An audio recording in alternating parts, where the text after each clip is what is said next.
Okay, the time is now 6:03 p.m. on Tuesday, July 27th, and I will officially open this meeting of the Leominster Conservation Commission. Just a reminder, we are still currently holding these meetings remotely, but everything still does become part of the public record, so anything that's said on the call or stated in the chats will be part of our recorded meeting. Angela, could you please do a roll call? Yes, this is Angela Schofield, the City of Leominster Conservation Agent. Do we have Amanda Lansing, the Chairwoman? Yes. Thank you. Elizabeth Ricci Blair, the Vice Chair. Here. Thank you. Chuck Raymond. Here. Thank you. And Jeffrey Goyne.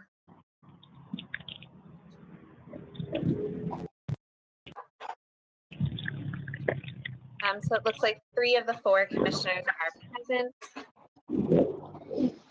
I'm just double checking to see.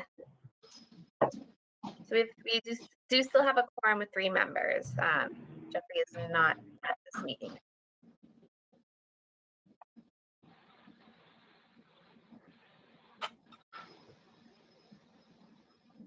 Wonderful. There's a little bit of background noise, so if we could mute anyone who is not talking, that would be wonderful.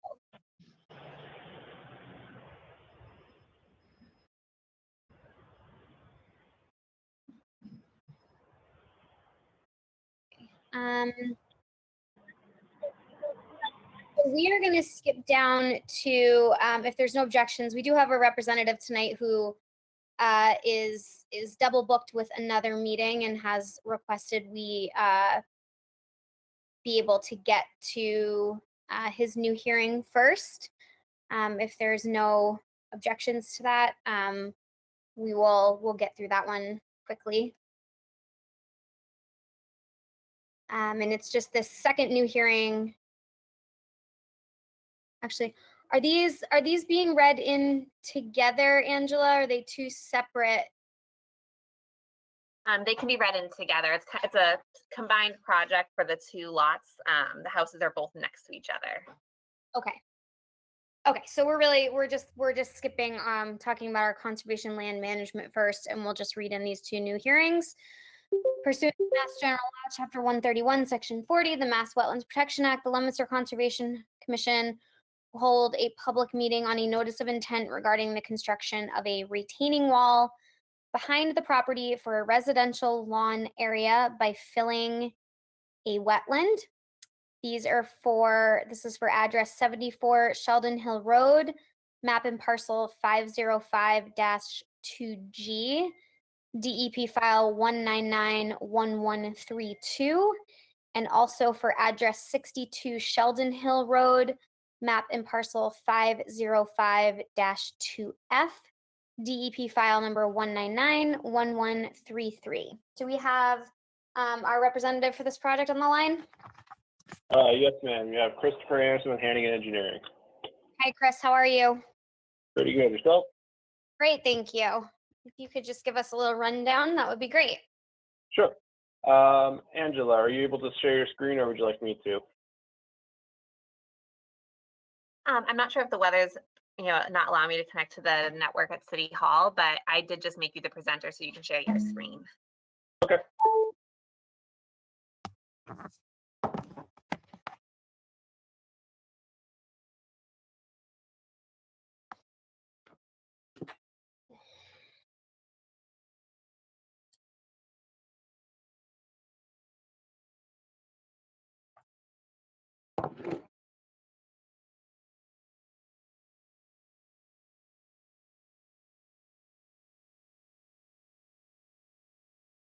Are you able to give me control? I believe I already did. I apologize. It's okay. I was like, I thought I already did. For once, I was on top of it. No, you did. I have 2 screens on my computer. I apologize. No, it's okay. All right, so can everybody see my screen now? Just for the record again, Chris Aronson with Hannigan Engineering here on behalf of Linda Herring of number 62 Sheldon Hill Drive and Lisa Mueller of 74 Sheldon Hill Drive. Currently, the property does contain two separate existing single-family houses on two separate lots with associated backyard and whatnot on the property. The wetlands were delineated back in 2017 and were a part of a old order conditions issued to number 74 Sheldon Hill, which has been granted its certificate of compliance for construction. We have reflagged and reestablished the wetland flags and had our wetland scientists reevaluate to confirm the delineation of the wetlands as depicted on the plan now. Chris? Chris? Yeah. Hi, this is Chuck Raymond, one of the commissioners. Can I ask you a question? Sure. We are currently looking at a staff report from the Denver Enterprise Commission on our screens. Is that what we're supposed to be seeing? No, Thank you. I apologize. A second meeting.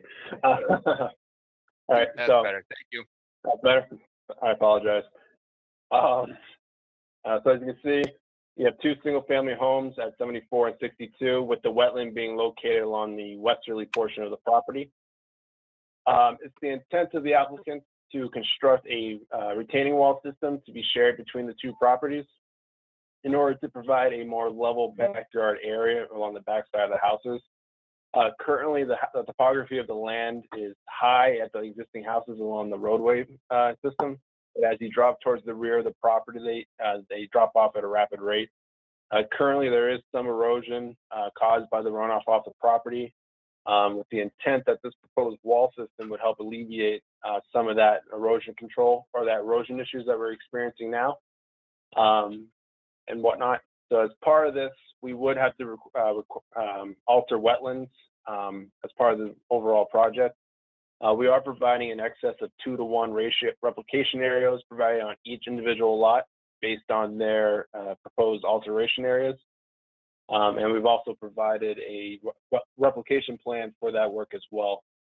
But as I stated previously, the intent to construct the wall to help provide a much more level, safe back lot area, as well as help remedy some of the erosion control issues. Upon the completion of construction, the areas immediately around the house that have been disturbed will be loamed and seeded for permanent stabilization, and the replication areas will be monitored by the wetland scientists and brought to compliance with the intended plan. If there's any questions from the commission, I'll be more than happy to answer them.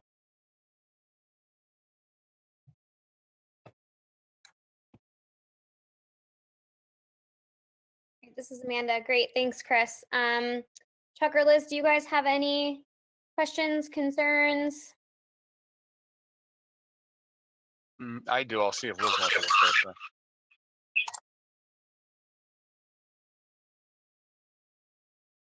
Okay, Go ahead.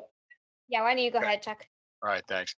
Angela, I'm not sure if you can tell from your records, but I was curious if this is such a concern now, why wasn't a retaining wall built when the houses were built? Do you have any idea? Hi, this is Angela.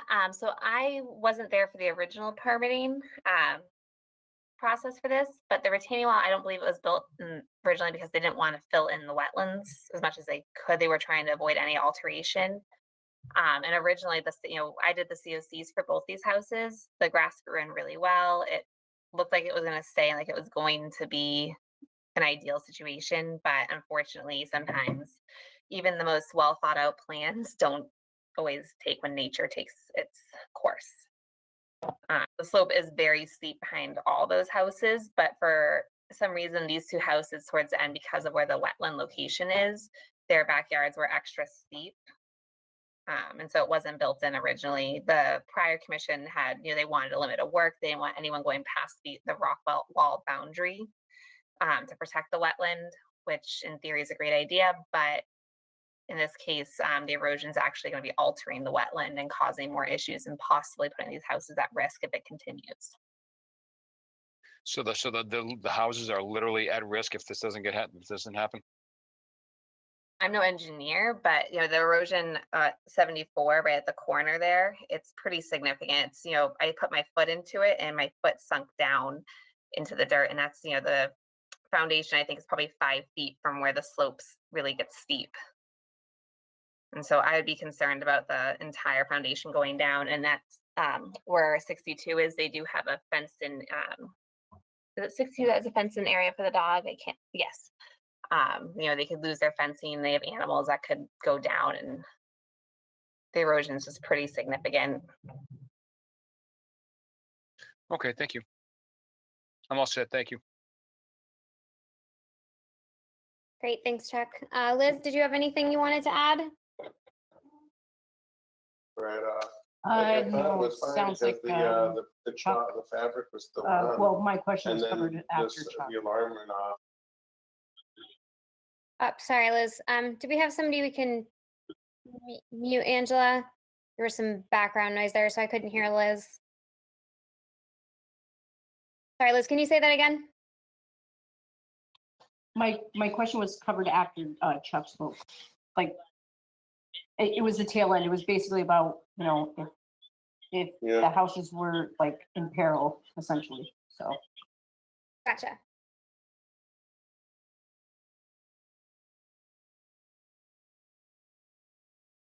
Okay, yeah, I don't think I don't have any questions beyond that. So I will open this up to anybody who is on the call who may wish to speak on the project. And if you do, please just state your name and your address for the record before you speak.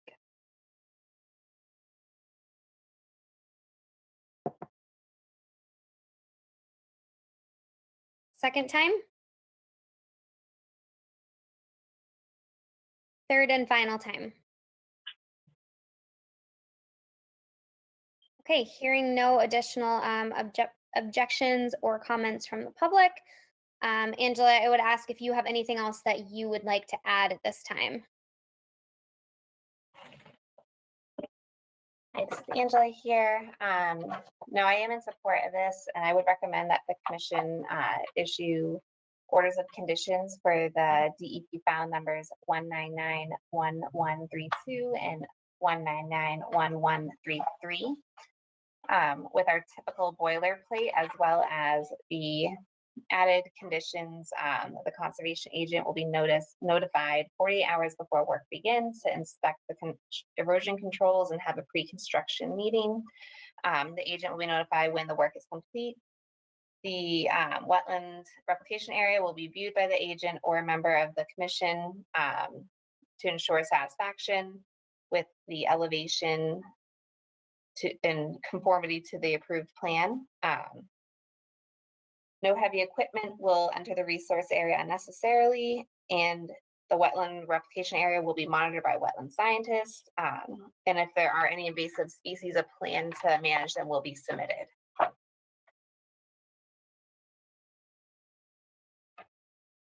Okay, great, thank you. In that case, do I have a motion one way or the other? Do I have a motion to issue an order of conditions for DEP files 1991132 and 1991133 with our standard boilerplate and the added special conditions as stated by the agent? This is Liz. I'll make a motion Yeah, I to mean, issue it an was order of like conditions. almost. Thank you, Liz. And do I have a second? This is Chuck Raymond, I'll second. Thank you. Thank you, Chuck. This is Angela Schofield. The rest of the vote will be taken by roll call. Chairwoman Amanda Lansing, how do you vote? I vote aye. Okay, so the motion carries to issue 2 orders of conditions to DEP file numbers 1991133 and 1991132 with our typical boilerplate and the special conditions discussed.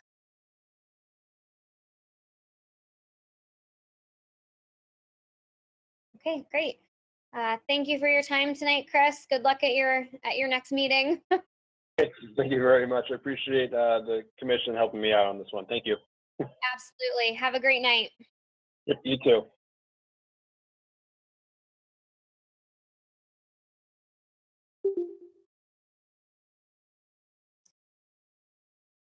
All right, so why don't we, when we get our agenda back up, we'll jump back up to the conservation land management that we have to discuss. Angela, do you want to, is there anything we really need to discuss, or is this kind of more a general statement that we've accepted a grant for the Hill Street project? This is Angela here. So yeah, this is just an update that we did receive the grant for $14,000 for the work that was presented to us by Mr. O'Brien and the Trail Stewards for the Hill Street Conservation Area, for a parking area to work on the trails, fix some of the erosion issues on the trails. So we did get the grant, and we are going to be starting the bid process for the contractors. Wonderful. That's great.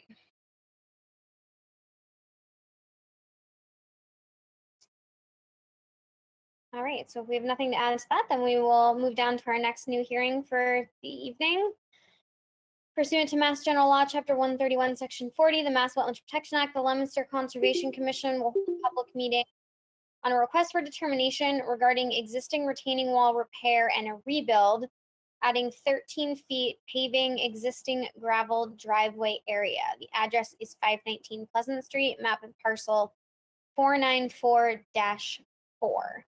Do we have someone representing the project tonight?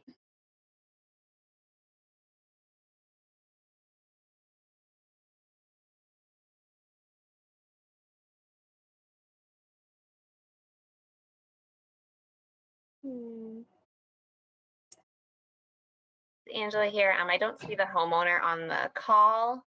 I'm just looking through all the different people here. But I can bring up the plan that was submitted and let the commission know what was, what I was informed of for this. Just give me a moment here to pull it up. Okay, thank you. Angela, this is the one that's the Pleasant Street one that's been on the agenda for months now, right? Same Yes, one? we do have an enforcement Okay. on the slot as well. Thank you.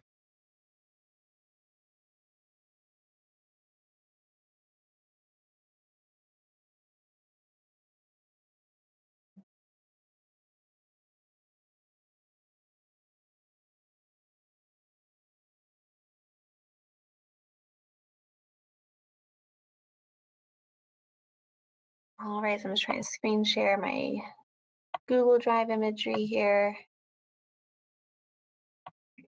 So this was brought to me by Mr. Gonzalez, the homeowner at 519 Pleasant Street, and he wants to know if the work proposed is subject to the Wetland Protection Act. This was previously approved on a different RDA, but that RDA expired, so it was not, it's not valid anymore. The permit is not valid. The area is a flat grass area and a driveway area that leads out onto Pleasant Street. There is an open hydrologic connection with wetlands vegetation species within closer than 50 feet of the work. The work would be, there's a existing retaining wall that needs to be repaired. It's been collapsed since I believe 2016. So they need to repair it, rebuild it, and he would like to pave the existing gravel lot area. It's about 40 by 25 feet, and he's going to be building the retaining wall up about 13 feet to prevent his grandchildren from falling down. The driveway is higher up than the grass swale area. Just trying to get some pictures here that are from the site. These are the pictures that were taken back in 2014 when this permit was originally proposed. You can see the swale there, the garage, as well as the house with the truck and the retaining wall that's collapsed.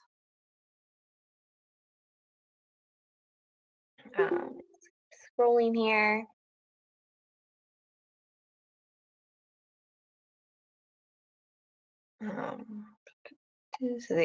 This was also part of enforcement back then, so there are some other photos that are not involved with this one. This is a better photo of the retaining wall, so he'd like to build that up so it's about 13 feet taller, just to prevent his grandchildren from running off and falling on the drop. And then the gravel. Sorry, Angela, you said it was going to be 13 feet taller? Sorry, 13 feet tall completed. Sorry about that. So from the ground up, from what he told me, from 13 feet from here, from the ground level. Yeah, that looks like it's about 4 feet now. It's going to be 13. Yes, that's what he proposed when he came Okay. by. So. Oh, that was thunder. How do I get rid of this drawing tool? Let me scroll down here.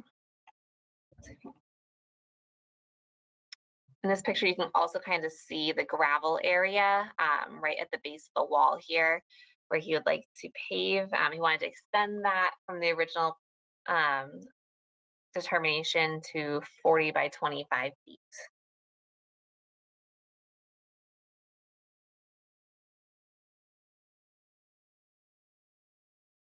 So I'm not sure if anyone has any questions, not that he's here to answer them. If the commission wants to have any discussions. This is Amanda Lansing, the chairwoman. Angela, I know this is just a request for determination, but how does this affect the enforcement order that's currently on the property?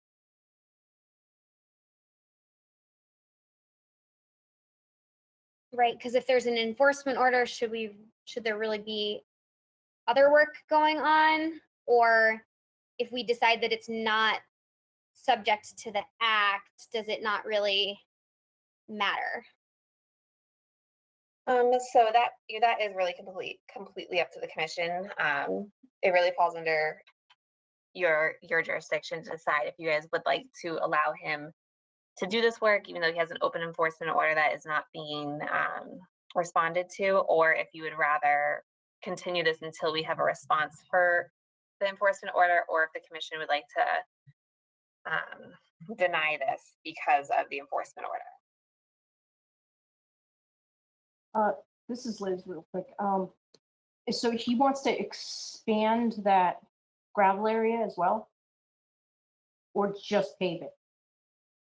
So he wants to expand it and pave it. Okay. Can you go back to some of the photos, Angela, just while we're having the discussion? Sure, let me know if you are looking at one in particular.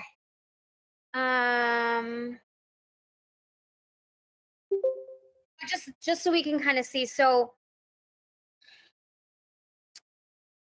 and you may have said this, and I was sorry, I was trying to look at the pictures and keep up with what you were saying, but is any of this work in the buffer zone of this? Is it of this stream? Is that what is causing the question? Yeah, so this is within the buffer zone of the wetland and the stream, and it's within 50 feet, so it wouldn't qualify for an exemption. Okay. Thank you. I guess before I kind of state my thoughts here, Chuck or Liz, do you guys want to chime in with anything? Yeah, this is Chuck. I just want to go back to my question about that wall. Again, that looks like it's about 4 or 5 feet tall, and let's make it 13 feet. Is he going to do that by making it taller, or is he going to be digging down? Do you know? That is a very good question.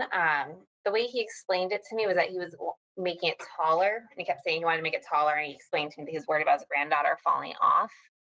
I didn't think to ask if he'd be digging down. Yeah, I'm horribly confused. Yeah, so I understand the safety thing, but is he thinking if he builds it not tall enough, like a kid would climb on it and fall off? Is that the? So his house is the yellow house in this picture here. I don't know if you guys can see it very well. So I think he's worried about her just running off because there's really no fence or anything, and it's a pretty steep drop. It's 4 or 5 feet, and his granddaughter, I believe, is only 2 or 3 years old.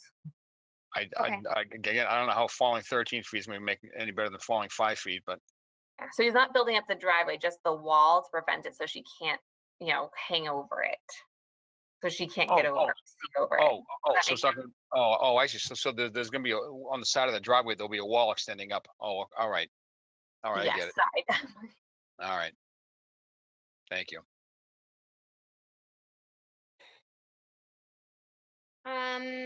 Yeah, so Chuck and Liz, I would welcome your opinions here for sure. My opinion, if this work is being done within the buffer zone of a wetland, and we already have an enforcement order on this property, that has not been responded to, I don't know that I'm comfortable allowing more work to be done when we already have an issue to begin with. And it's also a little bit difficult, given the discussion we just had. There's some unanswered questions. And unfortunately, it seems the homeowner was not able to attend the call tonight, which happens. But it would be helpful to get some more information, a little bit more detailed information about how the construction of some of this stuff is actually going to take place. So we would have a few options, and again, please chime in. You know, we can continue it to see if maybe we can reach out to him and get some additional information, or we can choose to just say that this does not fall under an RDA. Because, you know, with the current enforcement order, what do you guys think? I mean, I You have- agree with what you said. I'm not comfortable either voting on something with an enforcement order, and also I have a ton of questions, but I don't think Angela's gonna have the answers to them, so. Yeah, this is Where Chuck. I'm I at. completely, I'm sorry, Liz, you done? Yeah, sorry, Chuck. Okay, that's okay. Yeah, no, I completely agree. I think the fact that we've had this enforcement order on the calendar for, again, I don't know how long. I'm not comfortable with moving forward with another motion for the property, or another proposed scope of work for the property without resolving the enforcement order first. Okay. So again, you know, whatever questions that you have, you could email them to Angela. We could see if we could get some of those answers and continue this to another meeting, and then decide which direction to go once we have some more detailed answers. Or we can just deny the RDA. So See- I'm sorry, what are our options? Or do we have like 3 or 4 different options in terms of what to do right now?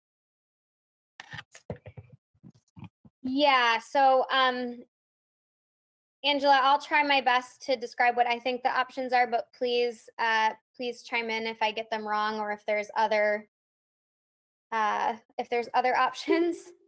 So we can choose to issue a negative determination, which would say that we find that the work is not going to adversely affect the wetland area and allow the work to proceed. We can issue a positive determination, which denies the project because we feel that it is going to impact the wetland area and requires a notice of intent. We can continue this to the next meeting to get some more answers before deciding. Angela, are there any other additional options for the commission to consider? So if the commission wanted to vote on issuing either a positive or negative determination, there are several different options for both of those. I'm trying to scroll screen. Sorry, my screen does not want to let me scroll. I'm trying to see. We could basically a positive determination states that they need to file a notice of intent. And then a negative would say that they don't need to file a notice of intent. There's 1, 2, 3, 4. There's several options for that one as well. I think it might be best for us to try to continue this, and then maybe I can discuss with the homeowner that the commission would like to see the enforcement order, you know, situated before he moves on to filing this, before they issue determination.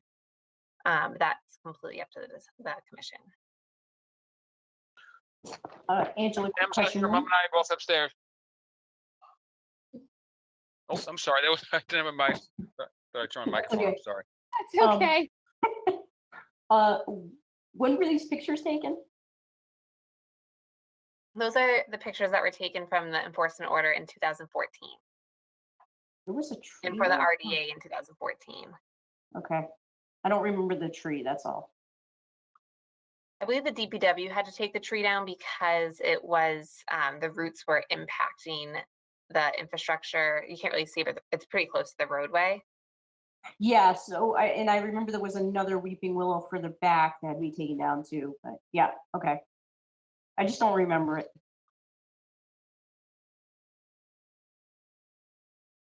Yeah, I think wait, I so- would like updated photos or to get eyes on the property because a lot can change in 7 years. So I think that's important. So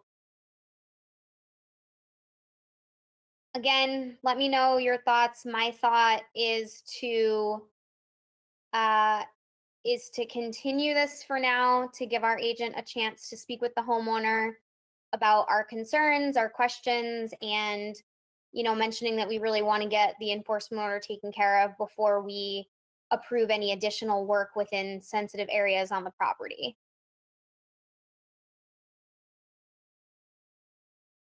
And then we can continue it to our next meeting. Hopefully we'll have some more information at that time. And at that time, if we still have not received, the information that we would like or information on the enforcement order, et cetera, we can, we could vote to accept or deny at that point. That would be my opinion, but obviously we want to make sure that we are all on board. So Yeah, this is Chuck. I'm looking at further down the agenda for under enforcement orders. It says spoke with homeowner, growth has come back, still waiting on plan. Have we gotten that plan yet, Angela? I'm sorry, Chuck, I lost part of your audio there. What was that? It's okay. I'm looking further down here on the agenda for tonight under enforcement orders for 519 Pleasant Street. And it says spoke with homeowner, growth has come back, still waiting on plan. Have we gotten that plan yet? No, we have not. That's okay. That's what I thought. Yeah, I at best, I think we should continue this to the next or the next appropriate meeting to get some more answers. Because I honestly, right, I'm not comfortable, as we've all said, making any kind of determination on this until we get some action on the enforcement order. okay. Yeah, so I would then correct me if I'm wrong, but it seems like we are all in agreement that we will continue this to our next meeting and see if we can get an update on the enforcement order. And I would say any specific questions that you have, maybe send an email to Angela. And so hopefully she'll be able to get in touch with the homeowner and sort of discuss those things with him. Does that work for you, Angela? Yes, it does. Okay, thank you. All right, so we'll move on to our final new hearing of the evening. Pursuant to, Amanda? yes, go ahead. I received a text message from one of the presenters who also has another meeting, Mr. Morrow for 9 Penny Lane. Would we be able to jump down to that because he has another meeting that's at the same exact time? Yes, sure, because I think this one should be quick. I believe we're just voting on this one. So I am okay with that. All right, so this is a continued hearing, pursuant to Mass General Law, Chapter 131, Section 40, the Mass Wetlands Protection Act. The Leominster Conservation Commission will hold a public meeting on a notice of intent filed for the restoration of a wetland, removal of a stone wall and grading of the yard. The address is 9 Penny Lane, map 298, parcel 18. And we finally have a DEP file number for this, 1991130. Angela or Mr. Morrow, correct me if I'm wrong. I believe we had continued this just because we were waiting for the DEP file number. Is that correct?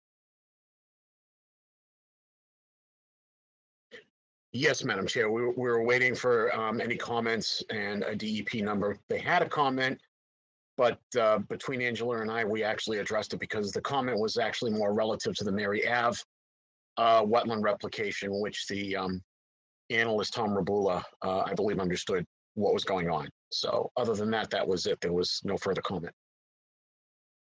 Correct. I spoke with Tom and I sent him all the information for the other permits and he was like, okay, that makes sense. Okay, great, thank you. Chuck or Liz, do you guys have any additional comments on this project that you would like to say?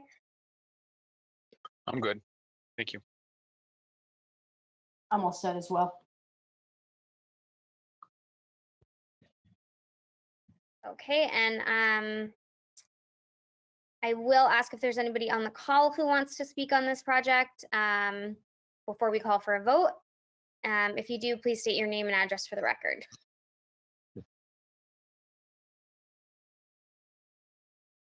Second time? Third and final time.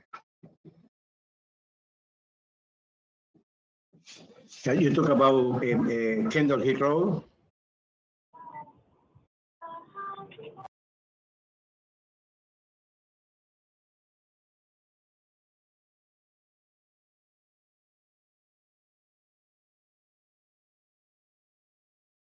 Sorry, somehow I got unmuted there, guys. Or I got myself muted. Okay, so I did not hear any objections or additional comments on the project. Angela, do you have anything else you'd like to add or any recommendations? Yes, let me unmute myself before I start talking. Yes, I would recommend that the commission issue an order of conditions for DEP file number 1991130, which is 9 Penny Lane project with our typical boilerplate, as well as the additional special conditions that the conservation agent will be notified 48 hours before work begins to inspect the erosion controls and have a pre-construction meeting. The agent will be notified when the work is complete. The wetland replication area will be viewed by the agent or a member of the commission to ensure satisfaction with the elevation excavated in an area shaped for conformity with approved plan. No heavy equipment will be in the resource area unnecessarily or without consultation of the agent. If any large or old growth trees are removed in the are needed to be removed during the process, the agent will be notified, or the commission will be notified to inspect and approve first. And then just reiterate our wetland replication typical conditions are in our boilerplate that state the 310 CMR 10 Dep.55 or B that we need to have all in order for the replication.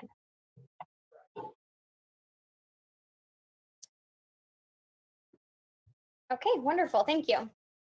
So hearing all of that, do I have a motion to issue a order of conditions for 9 Penny Lane, DEP file 1991130 with our standard conditions boilerplate and the special conditions stated by the agent? Liz, I'll make a motion for an order of conditions. Thank you, Liz. And do I have a second? I'll second that. This is Chuck Thank Raymond. you. Thank you, Chuck. Thank you, guys. This is Angela Schofield, the agent. The rest of the vote will be done by roll call. Chairwoman Amanda Lansing, how do you vote? I vote aye. Wonderful. So the motion carries to issue a order of conditions for DEP file number 1991130. Thank you so much, everyone.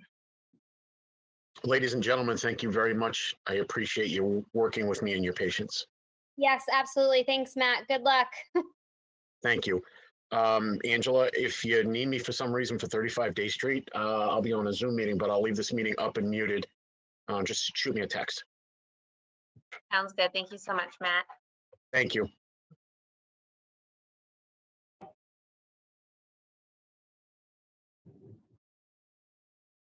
All right, wonderful. So we will now jump back up to that last new hearing.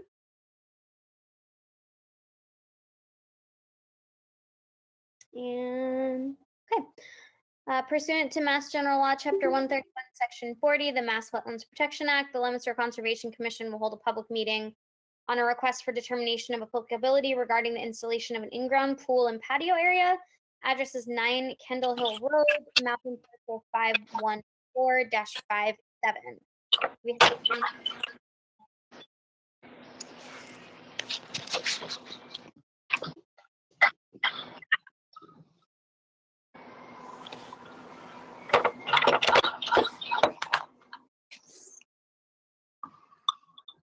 Bear with me a moment while I pull up the plans. I apologize.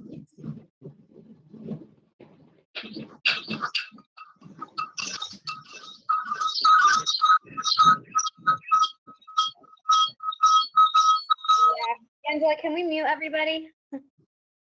Yes, sorry, I just had to figure out where it was coming from. I muted them. Thank you. Sorry, everybody. We keep muting everybody from the background noise comes in, and it's impossible to hear people speaking. Please keep yourself muted unless you're actually speaking. Thank you.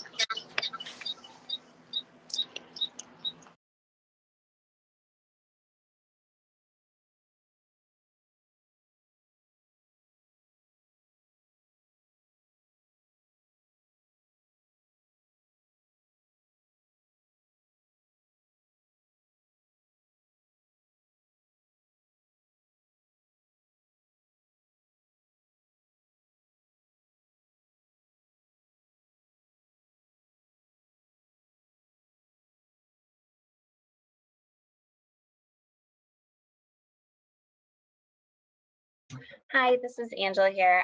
So I'm not sure if anyone is on the call for this project. I think I see the homeowner. Juan is here, and I believe. Rick Hodge, Surfside Pool Company is here. Hi, yes, I'm like, I think that might be him from Surfside. Do you just want to get, let the commission know a little bit about what you guys want to do there? Certainly. We propose to build a in-ground galvanized steel vinyl lined pool, 23 feet by 41 feet. The pool would be located, the closest point, water's edge would be 60 feet from the edge of wetlands.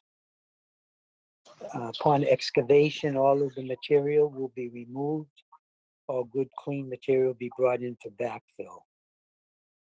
And the deck company is also here. Ed Terror is here if there are any questions about the deck around the pool.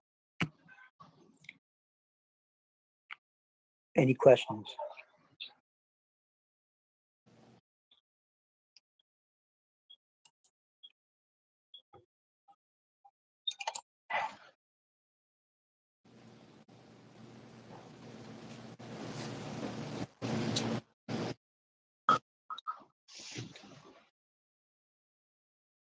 I think we're all trying to take a closer look at the plan.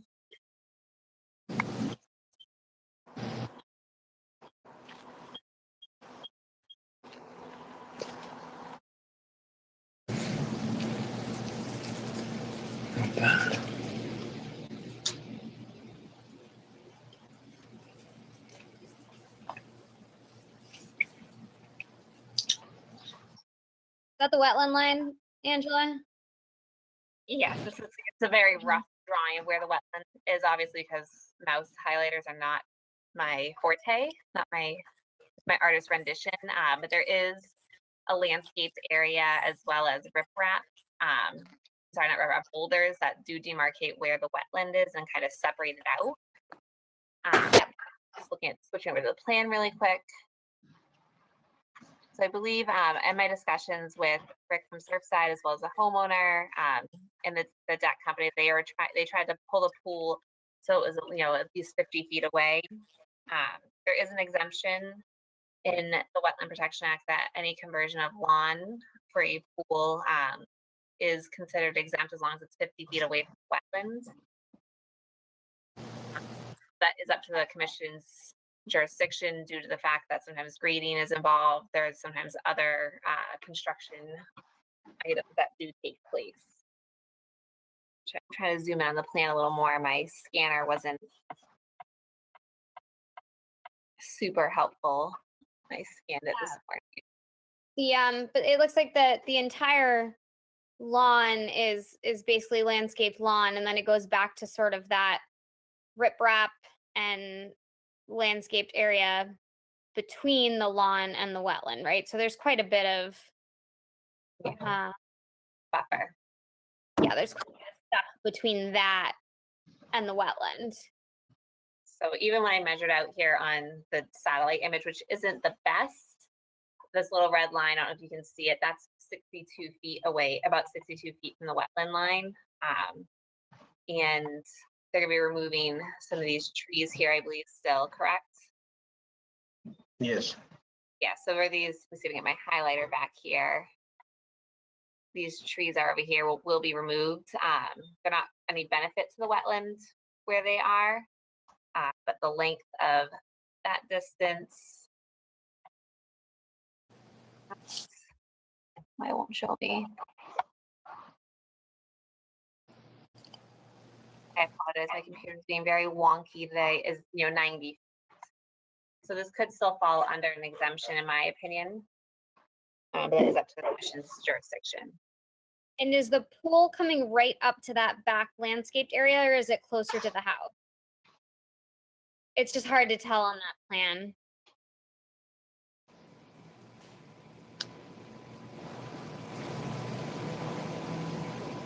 Like, is the deck coming off the house and then there's going to be pool, or is the pool pushed back towards that landscaped area and then there's going to be a deck associated with the pool?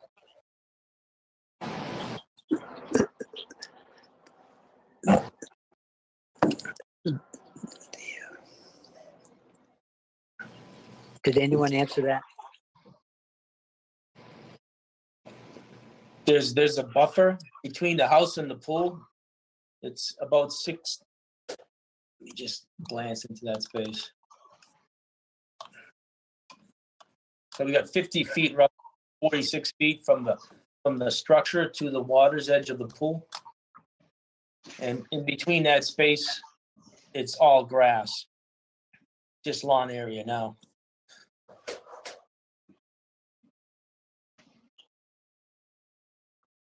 Okay. Okay. Chuck or Liz, do you guys have any questions? Mr. Chuck, no, I don't think I'm good. Thank you. I'm all set. Yeah, I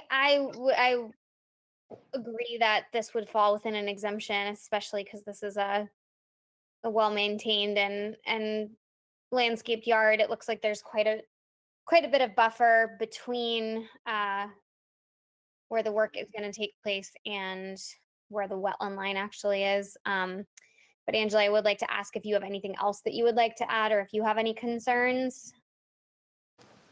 Hi, this is Angela here. No, so the only thing that I would recommend is that the commission would issue a negative determination number 5, which states that the area described in the request is subject to protection under the act, but since the work described therein meets the requirements of the following exemption as specified in regulations, no notice of intent is required. Due to my I can't log into the city network for some reason. I don't have the exact what section of 310 CMR it is, but I'll put that. I would recommend we put that in there just to reference what numeric exemption it is, and then we would just request that during construction and site grading that some erosion controls are used just to prevent any sort of washouts. Angela, this is Chuck Raymond. I'm sorry. One last question. I just occurred to me. I'm sorry. I don't think this was covered previously. From the pool construction area to the wetland, what kind of a slope is that? Is that fairly steep? Is it flat? Fairly flat? It's flat. It's flat. It's flat. Okay. It's flat. Yep. Okay. Thank you.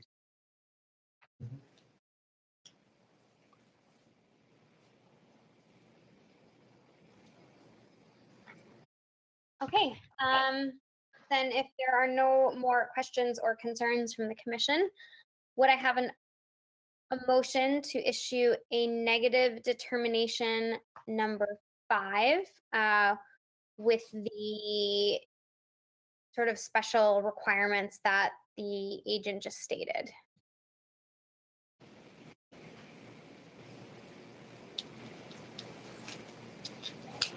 I'll make that motion. Thank you. Do I have a second? This is Chuck Raymond. I'll second it.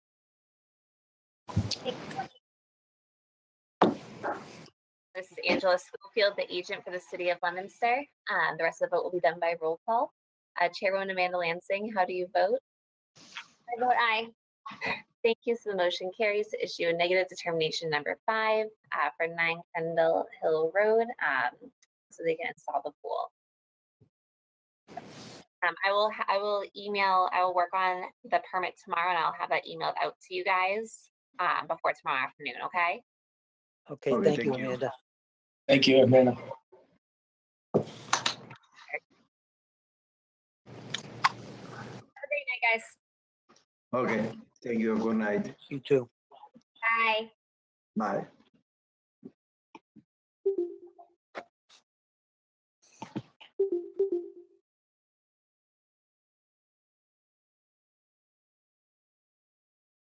I keep muting myself. This is Amanda again. Moving on to our last continued hearing of the evening. Pursuant to Mass General Law, Chapter 131, Section 40, the Mass Protection Act, the Leominster Conservation Commission will hold a public meeting on a notice of intent filed for removal of pavement, dumpster relocation, sidewalk removal, retaining wall work, and associated parking lot configuration. Address is 122 Water Street, map and parcels 21-9, 22-1, 26-1A. And I believe this was another one we were waiting on the file number for. We do have one, 1991133. Wait, 31, sorry. Do we have someone representing that project tonight? Yeah, Wesley Fliss, Whitman and Bingham Associates. Hi, Wes, how are you?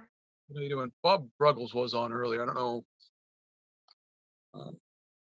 He seemed to have disappeared here. Let me see if I can get a hold of him. But everybody see my screen there? Yes. So I can kind of go over. I don't know if you want to go over this again, or how do you want to handle this? I know we were in front of you.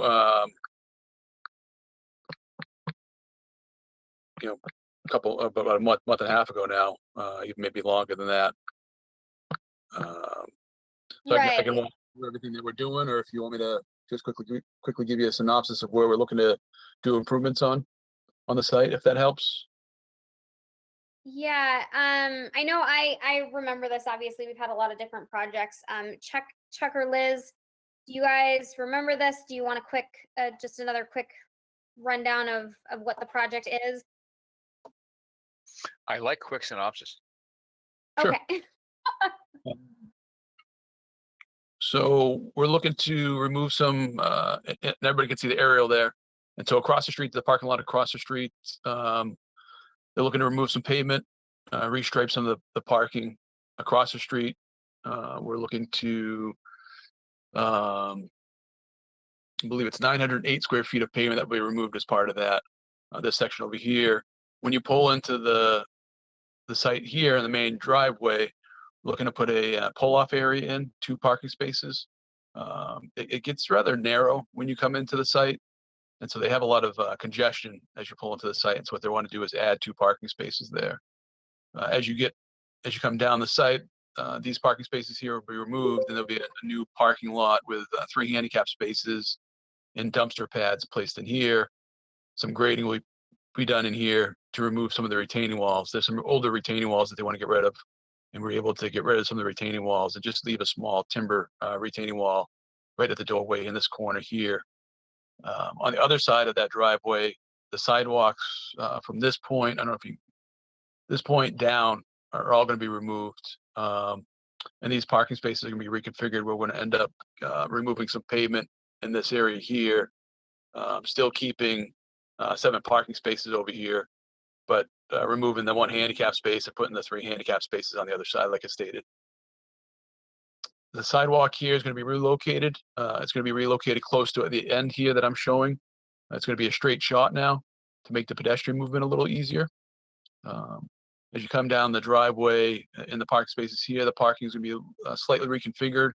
We'll gain a little bit of green space in this corner here.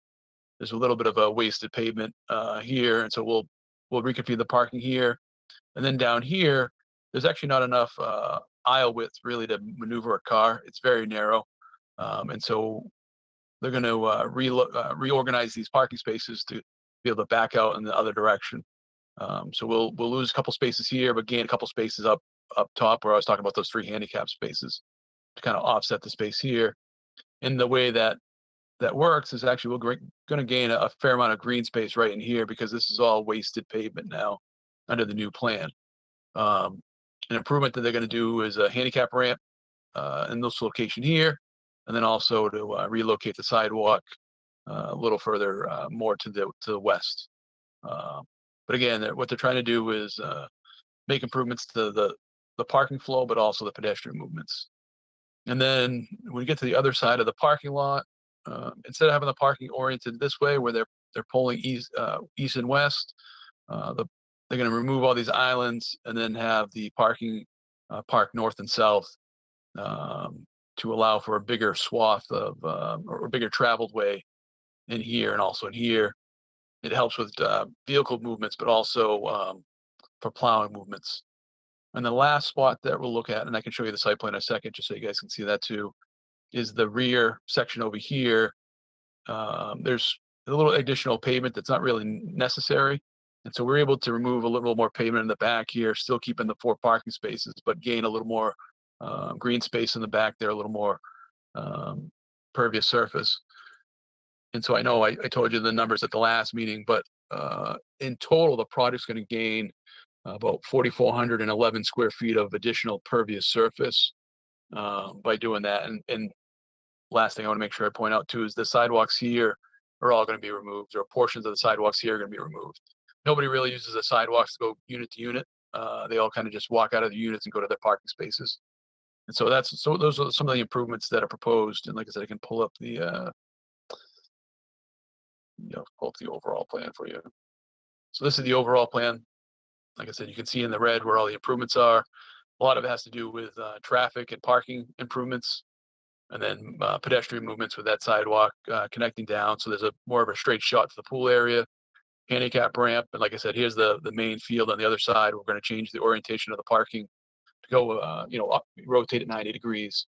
And you can kind of see where, I'm showing still landscaping in between the parking spaces and some parking, the concrete walkways being removed here. And like I said, there's some pavement in the back here that really isn't needed. It's wider than needed for the vehicle movement. So we're able to get some more pervious surface in the back there adjacent to the stream.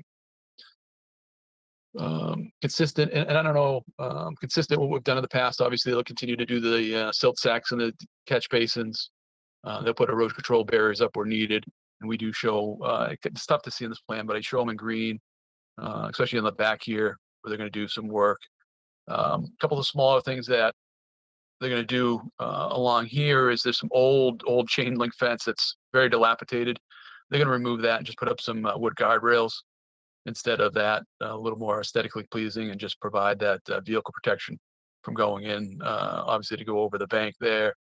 And the same thing on the other side of the street. They had already removed a lot of the fencing along Water Street. And so we're proposing to put up wood guardrails along that area also, just to give a separation between the street and the parking spaces there.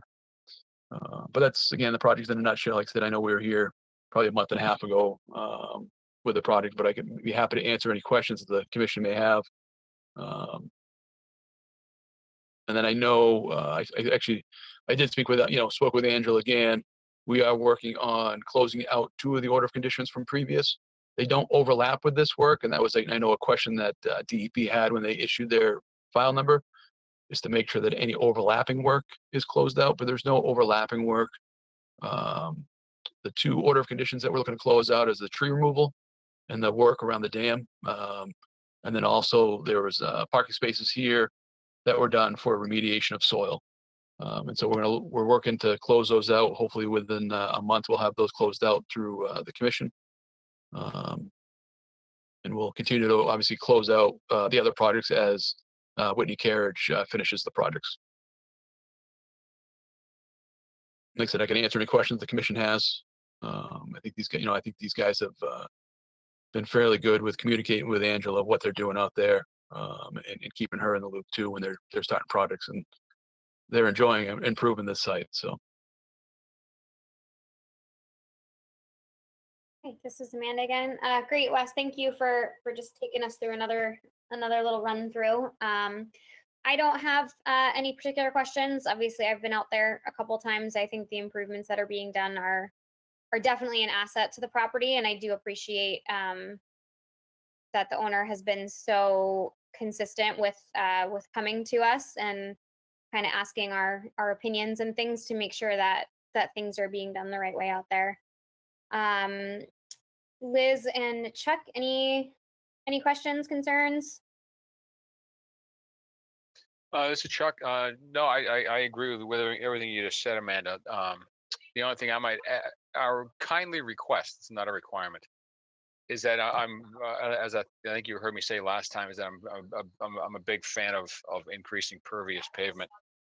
So I would ask if there's any with the new turf area, the impervious surfaces that you're going to be creating, if there's some way that you can keep that from getting trampled every single day, because that if even grassed areas, if they get trampled every single day, they might as well be concrete because water's just not going to infiltrate. So if there's some way you can keep people from compacting the new pervious areas, that'd be great. And anything along those lines would be appreciated very much. And I know, I believe Bob Ruckles is on here too, so he's hearing your comments also, but I know he's, the kind of way we had it set up is to make sure there's still a fair amount of sidewalks out there. So it does, clearly delineate where they should be walking and where the green space is. Okay. I'm thinking maybe through the creative placement of fences or something along those lines. But I'll leave it up to you. Again, it's not a requirement. I was just knowing how these areas can kind of progress with people trampling on turf and pervious areas, every single day, that they Right. end up basically serving as additional sidewalks. So that's it. Thank you. Understood. Thank you.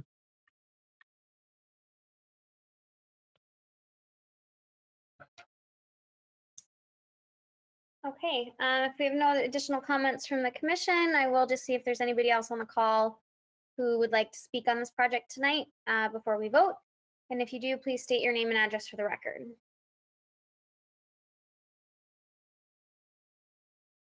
Second time? Third and final time. Okay, hearing no concerns or questions from the public, I'll go ahead and close the public comment period and ask Angela, is there anything else that you would like to add before I call for a vote? Hey, this is Angela. The only thing that I would add would be my recommendation, which would be to issue an order of conditions for DEP file number 1991131, a typical boilerplate, and our special conditions that the agent will be notified in writing 48 hours in advance for an erosion control inspection and a pre-construction meeting, as well as the agent will be notified as soon as work is completed to inspect, and that the order will not be issued until the certificates of compliance are submitted to the office. Once I receive those, this order will be issued, which I did discuss with Wes earlier today. And so I'm having a hard time reading my handwriting. And those are the only conditions. I apologize.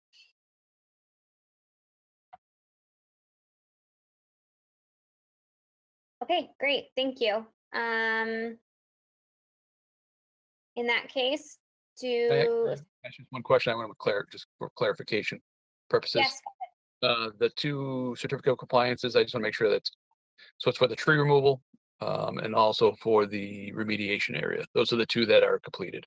I just want to make sure that's noted, not all the other certificates at this point, because that work's not done yet.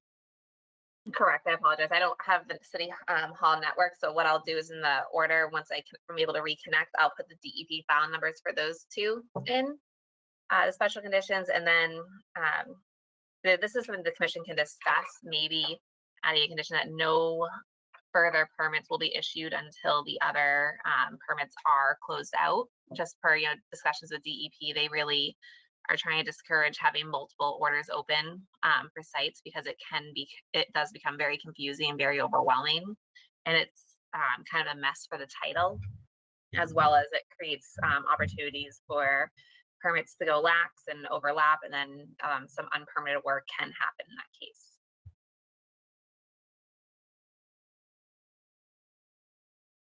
Okay, this is Amanda. Great, thank you. Thank you for that, Angela. I think I would agree with that recommendation. So would I have a motion to issue an order of conditions for DEP file 199-1131 with our typical boilerplate and the special conditions stated by the agent, most notably that the order will be released when we do get the certificates of compliance for the tree removal and the remediation area, since those are the items that are completed over there. And I would like to add that no further permits be issued until we have closed out the other work that's being done on the property.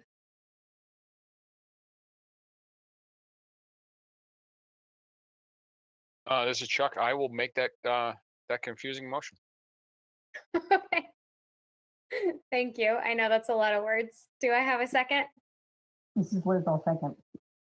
Great, thanks, Liz. This is Angela. The rest of the vote will be done by roll call. Chairwoman Amanda Lansing, how do you vote?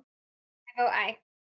Wonderful. So the motion carries to issue an order of conditions for DEP file number 199-1131 with our special condition boilerplate, as well as the additional conditions discussed. All right, great. Thank you for your time tonight, Wes. We appreciate you. We appreciate you working with us on all of this. Thank you. Have a good night, guys. You too.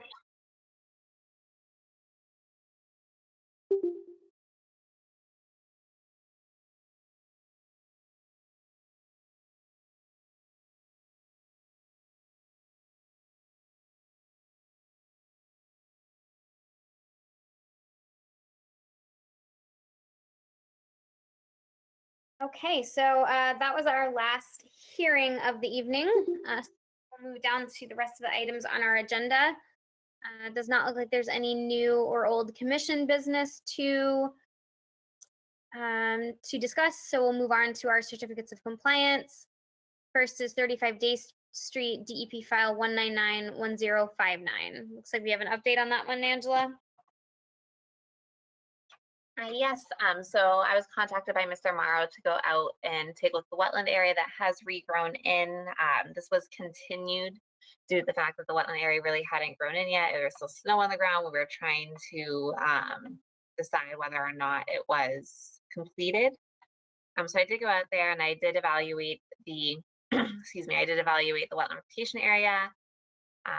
The only change that I had noted for this was that the stockade fence was now a little bit, it's a larger fence, and it's, there is still wildlife passage underneath it, but it's just, I don't know how to describe it. It's just more of a privacy fence. It's a lot taller, but it also will prevent any sort of balls or toys or anything kind of flying into the wetland, as well as keeping any sort of grass, debris, yard waste out of the wetland. So I'm okay with that fence that's put up there.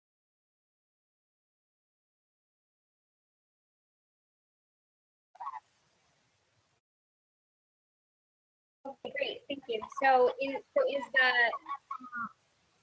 is the work completed out there as far as the issue with COC?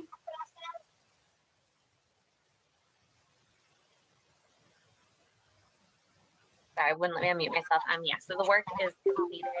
They did submit everything to the COC package. I have an as-built, I have a wetland report, as well as I did go to the site and the wetland area is grown in. So I would be comfortable issuing a COC. The only thing is that I would recommend that the commission keep the perpetual conditions that were in the original order and have those listed on the COC. This is Amanda. Okay, great. Thank you. Liz or Chuck, any questions, concerns? Oh, I'm good. Thank you. I'm all set.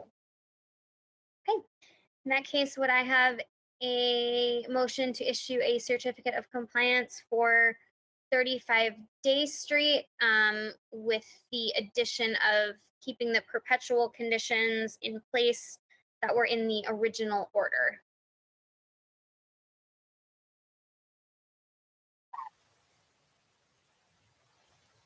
This is Chuck Raymond. I'll make that motion. Thank you, Chuck. Do I have a second? This is Liz, I'll second. Thank you, Liz. This is Angela Schofield. The rest of the vote will be done by roll call. Chairwoman Amanda Lansing, how do you vote? I go aye. Wonderful. So the motion carries to issue a certificate of compliance for 35 Day Street, DEP file number 1991059.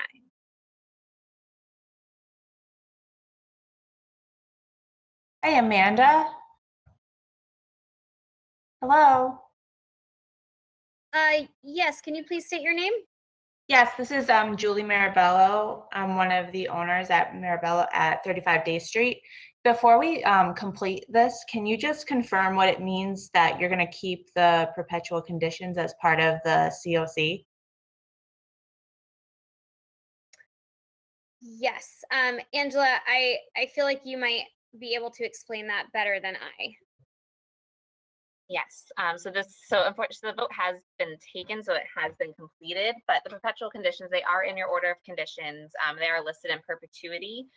It's just good practice to reference it on the certificate of compliance for reference purposes, so if the house ever gets sold. But if you look at your order of conditions, starting at section F, after construction in perpetuity, I'll read them all in, I guess. Upon completion of construction, a final soil stabilization, the applicant shall submit the following Conservation Commission to request a certificate of compliance. And it lists all the requirements for that. And then the next section, section G, which lists perpetual conditions. Dumping is prohibited. There shall be no dumping of leaves, grass clippings, brush, or other debris into the wetland or stream body of water. This condition shall survive the expiration of this order and shall be included as a continuing condition in perpetuity on the certificate of compliance. Number 2, additional alteration is prohibited. There should be no additional alterations of areas under the Conservation Commission jurisdiction without the required review and permit or permits.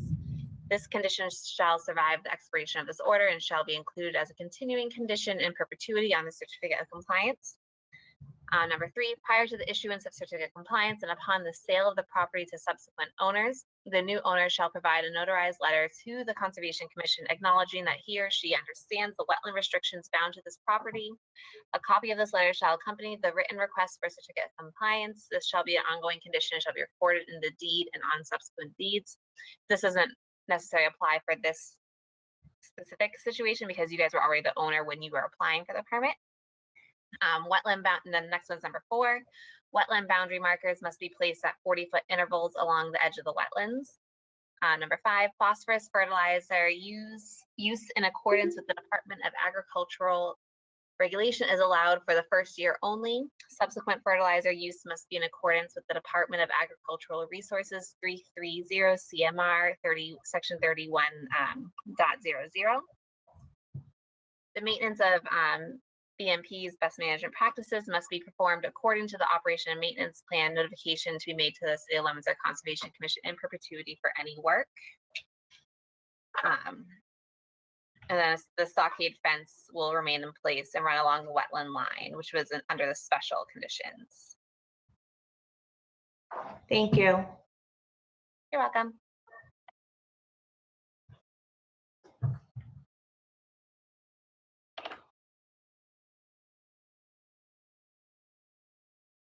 Okay, so did that all make sense to you? Yes, thank you very much. Okay, absolutely.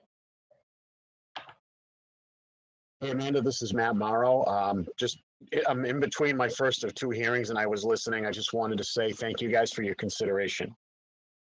Yes, absolutely. Thanks for hanging in, Matt.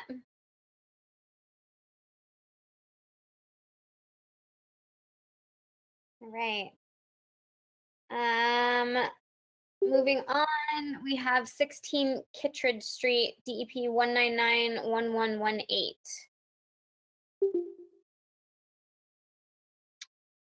Hi, this is Angela here. So I did receive the certificate of compliance for this permit, which I'm not sure if everyone on the commission was here when this was issued. This is a fairly new permit. After reviewing the COC application, as well as visiting the site and speaking with the wetland scientist, Mr. Morrow, everything has been done in accordance with the permit. The area is stabilized. The grass is coming in very nicely. I can't talk. I'm so sorry. It's been a very hot day. The area is completely stabilized. There is no additional alteration. The work was done completely.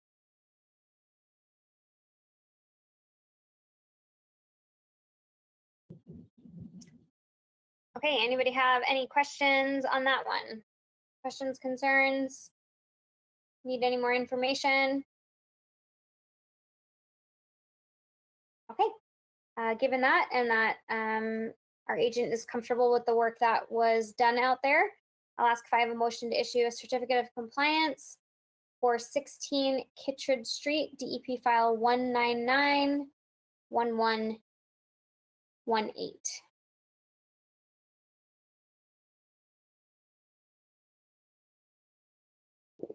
This is Liz, I'll make that motion.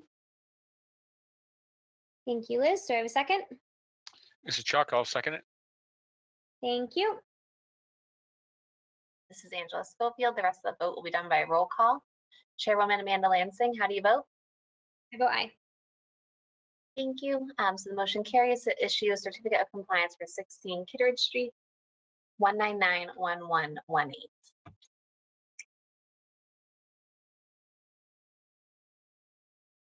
Okay, moving on to our extension permits. Angela, could you just give the commission a brief update on kind of what we're doing with this now that the state of emergency has been lifted? Yes. So I worked with a couple other conservation agents, and they actually developed a platform to generate the actual expiration date for these permits that expired or were going to expire during the pandemic or were told. So basically during the pandemic, during the state of emergency, all permits were told. And that does not include weekends, it's only business days. So this Google Drive Excel sheet basically put in when the permit was supposed to expire, the date when the pandemic started, and it will calculate how many days the permit is to be extended. So for example, the first one, 96 Exchange Street, technically the new expiration date due to the permit tolling period would be July 3rd, 2022. And basically this is just to make sure that developers and applicants and homeowners who had permits did not necessarily end up losing those permits due to lack of funds or whatever other burdens they may have due to the COVID-19 pandemic. Okay, so technically all of these permits, we don't have to do an extension on them because they technically are not expired. Is that correct? Or correct? It is advised that it's required that when someone does apply for an extension permit, if they know that they're going to be a couple years out, to file for it as soon as possible. And during the pandemic, what I advised people was, if they were thinking it was going to expire, we didn't know when the pandemic was in the state of emergency was going to end, to just ask for an extension. And I'll put it on the agenda because I know other agents had something close to like 35 extension permits that they had to keep track of. I'm very lucky. I don't have that many.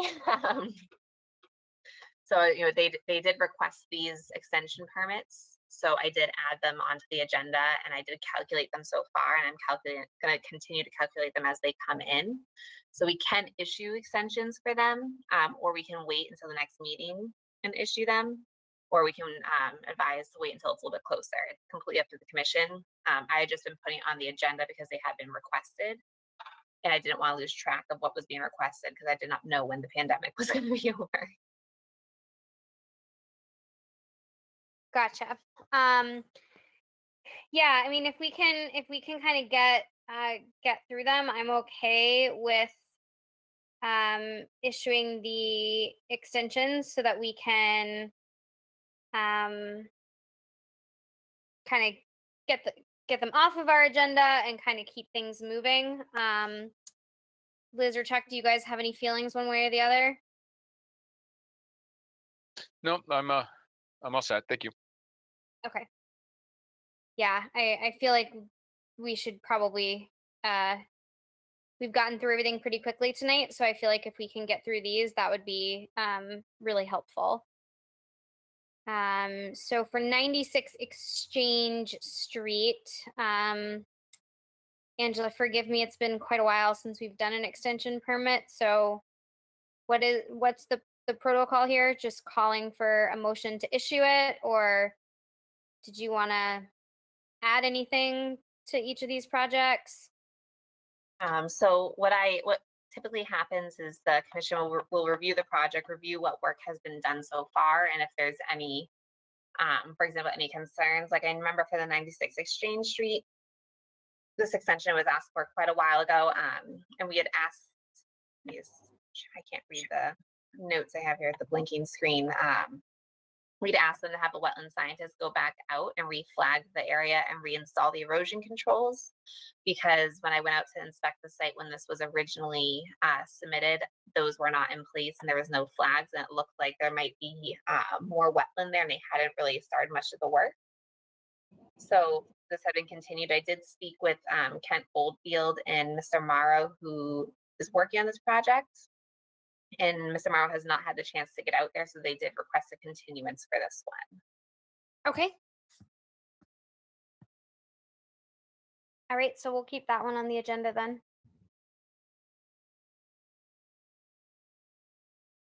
The Lake Samoset treatment plan and the Lake Samoset management plans.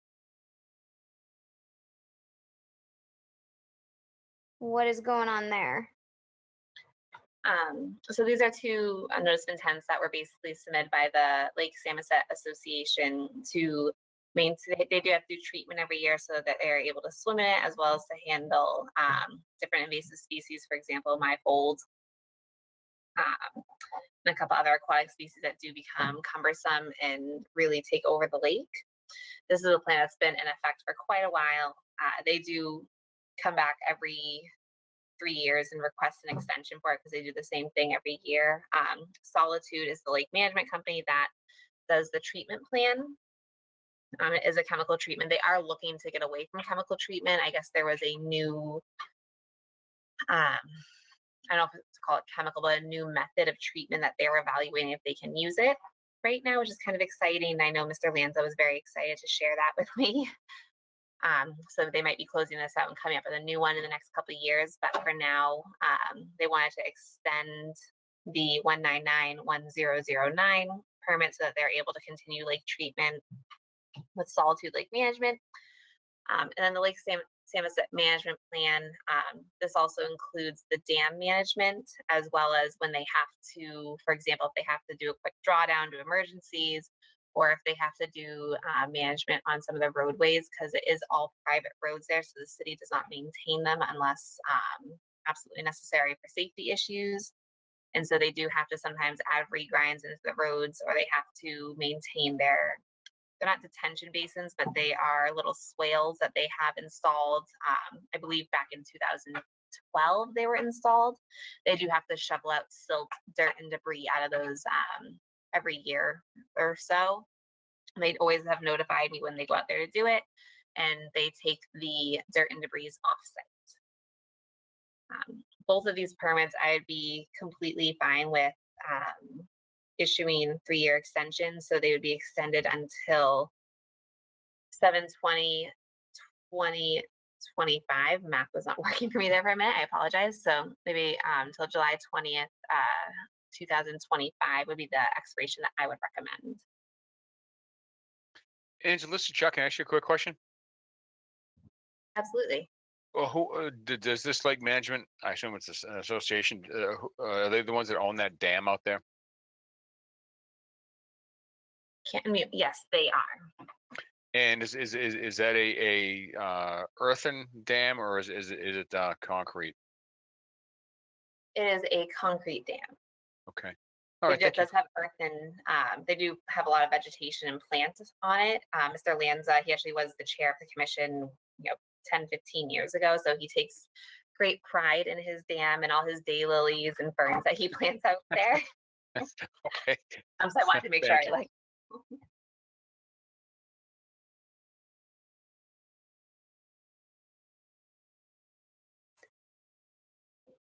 Okay, yeah, I certainly don't have any issues with extending these, especially since it's something they have been doing for a while and they come back for continuously. So do I have a motion to issue an extension permit for the Lake Samoset Treatment Plan, DEP 1991009, which would extend the permit to July 20th of 2025? This is Liz, I'll make that motion. Thank you, Liz. Do I have a second? This is Chuck. I'll second that. Thank you. So this is Angela. The rest of the vote will be done by roll call. Chairwoman Amanda Lansing, how do you vote? I vote aye. Perfect. So the motion carries to issue extension permits for DEP file numbers 1991009 and 199414. Wonderful. And then do I have a motion to issue an extension permit for the Lake Samoset Management Plan, DEP file 1994? Is it actually -414? Yeah. Lake Samoset Management Plan, DEP file number 199414, which would extend the permit again to July 20th, 2025.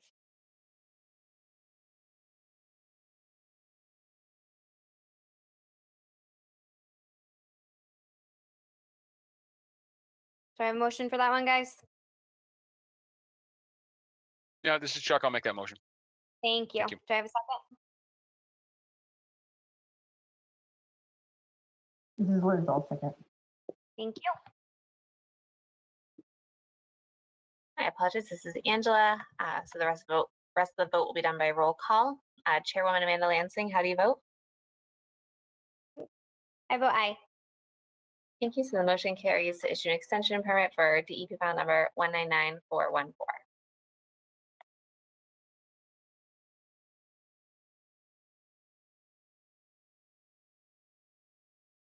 Okay, great. Moving on, 275 Exchange Street, DEP file number 199640.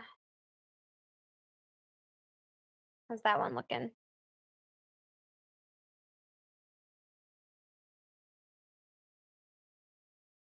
I apologize. I keep not muting myself. So this order of conditions is one of it's been here for quite a while because actually one of the former commission members did purchase it to prevent this lot from rebuilding, but they kept the permit active in case they ever wanted to sell the lot. Which when he moved to the Cape, he did sell the lot. The new homeowner, Mr. Palmieri, purchased it. He did start construction during the COVID-19 pandemic. It was originally extended until October 10th of 2021. Due to the pandemic, he's had some issues getting materials such as wood and a couple of issues with scheduling different contractors. So he did request a 3-year extension. So it would be extended until, I apologize, until January 15th of 2023. 2-year extension, sorry, is what he requested.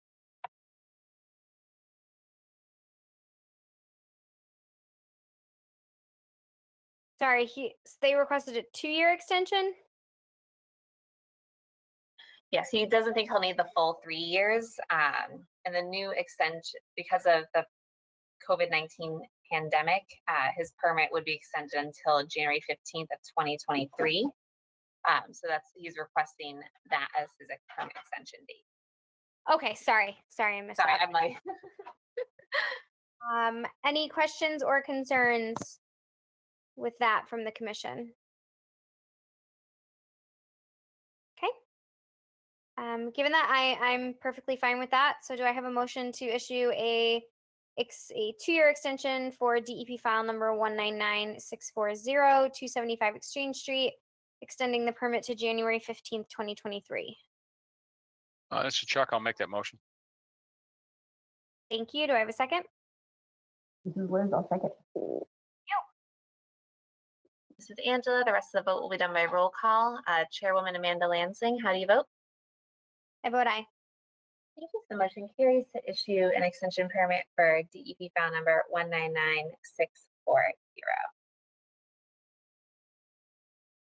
Great. All right, the next several, Angela, do they all kind of go together? The North Yeah. Street lots, or are they all definitely separate? So they're all separate permits, but they are all the same subdivision and roadway. This is a subdivision and roadway that is going to be built off of Atlantic Ave in North Leominster, which is Atlantic Ave is where we recently did a pool permit for Mr. Benzi. He owns some land on the North Street side that he is he already applied for the permits. They were approved. They will expire in December, and he is looking to continue those permits as they just put the erosion controls in this summer. And I did do an erosion control inspection out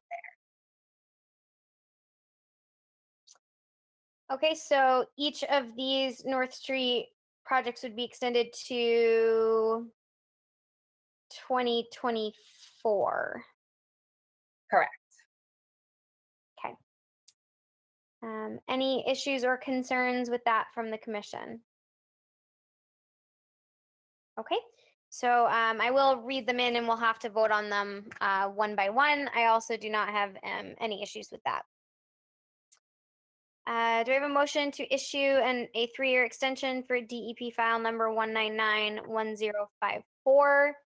That's lot 3A on North Street, which extends the permit to December 26th of 2024. This is Chuck. I'll make that motion. Thank you. And do I have a second? This is Liz, I'll second. Great. Thank you, Liz. This is Angela. The rest of the vote will be done by roll call. Chairwoman Amanda Lansing, how do you vote? Vote aye. Thank you. So the motion carries to issue a 3-year extension for DEP file number 199-1054. Moving on, do I have a motion to issue a 3-year extension for North Street Lot 5, DEP file 199-1051, extending that permit to December 26th, 2024? This is Chuck Raymond. I will make that motion.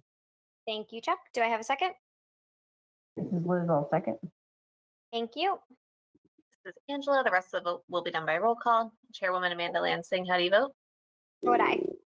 Thank you. So the motion carries to issue an extension for DEP file number 199-1051. Moving down to our next one, would I have a motion to issue a 3-year extension for North Street Lot 4, DEP file 199-1052, extending the permit to December 26th, 2024? I'll make that motion. Thank you, Liz. Do I have a second? This is Chuck. I'll make that. I'll second that motion. Thank you, Chuck. This is Angela. So the rest of the vote will be done by roll call. Chairwoman Amanda Lansing, how do you vote? I vote aye. So the motion carries to issue an extension permit for DEP file number 199-1052. And our next North Street lot, do I have a motion to issue a 3-year extension for North Street Lot 2A, DEP file 199-1053, extending the permit to December 26th, 2024? This is Liz, I'll make that motion. Thank you. Do I have a second? This is Chuck. I'll second that. Thank you. This is Angela. The rest of the vote will be done by roll call. Chairwoman Amanda Lansing, how do you vote? I vote aye. Thank you. So we have just issued, and I just lost my place on the permit, sorry. An extension permit for 1991053. Great.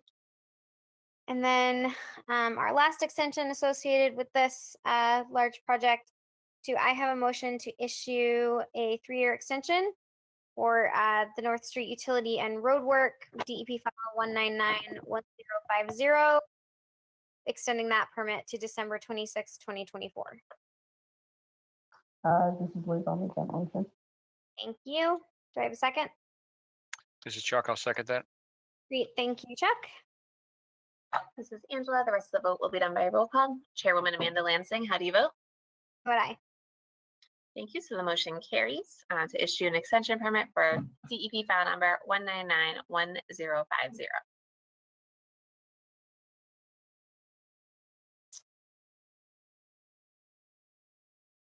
Okay. Sorry, did you need to say something, Angela? Oh, I'm sorry, I hit the space bar. Okay. The last extension permit on the agenda tonight is the Mass DOT Route 12 project, DEP file 1991073. And So how's this- that go? So the project is now well underway. After the pandemic, it was kind of pushed off a little bit. It was supposed to be possibly a 4-year project. Now they're looking that they might need a full 3-year extension just due to the pandemic and staffing issues and weather issues. They've been put back quite a bit. And this is for the work right on Route 12, kind of by Jiffy Lube, where Station 3 is over in Kendall Hall, Athens Pizza. They've been working there for a while, working on roadway and utility, not utility, I probably apologize, stormwater improvements. I recently conducted a site inspection there, and everything that is going well, and they do have erosion controls in place. I did advise them to maintain them as a little better, just because with all the rain, there's a lot of runoff, unfortunately, and they have been doing that very willingly. So they are requesting a 3-year extension. So the new expiration would be December 18th, 2025. Angela, this is Chuck. Can I ask a question? I think the way you're describing it, that's by Jiffy Lube, but that's in North Leominster by the train station, right? Right in that area? Correct. By the train track? That's Route 13, not Route 12. I apologize. I put the wrong route on the MassDOT project. We have a Route 12 project and a Route 13 project. Okay, So I want to make sure that this isn't messing things up on your end. So, okay. No, thank you. I appreciate that. Too many MassDOT projects. Okay.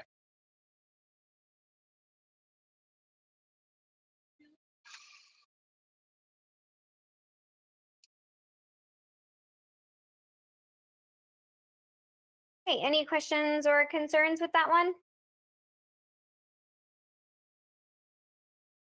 Okay. In that case, I will ask if I have a motion to issue a 3-year extension for the Mass DOT Route 13 project, DEP file number 1991073, which extends the order to December 18th, 2025. Mrs. Chuck, I'll make that motion. Thank you. Do I have a second? This is Liz, I'll second. Thank you, Liz. This is Angela. The rest of the vote will be done by roll call. Chairwoman Amanda Lansing, how do you vote? I vote aye. Thank you. So the motion carries. To issue an extension permit for the MassDOT Route 13 project.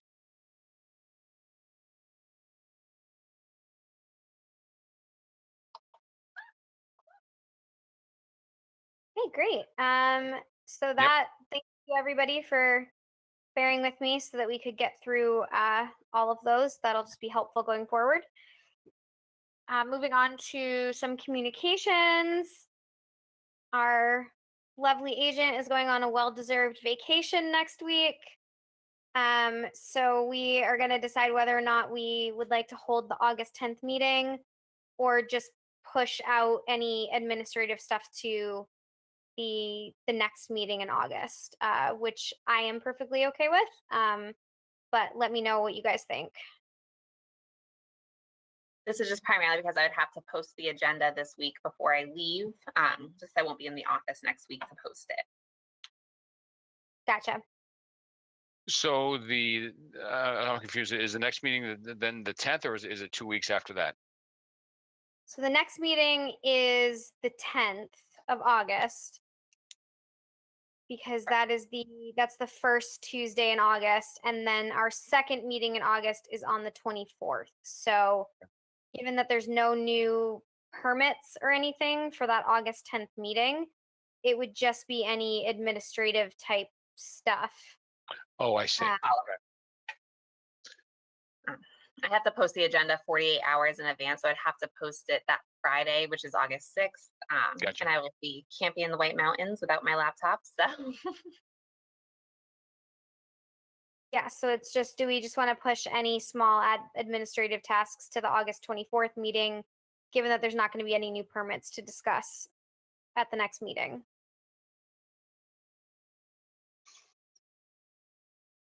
So basically, we're voting whether we want to have a short meeting on the 10th or just push everything to the 24th. That's basically what we're voting for, right? Yes, because there's no permits, there's no hearings. It would just be any of this little stuff, which we're getting through quite a bit of it today anyway. Yeah. So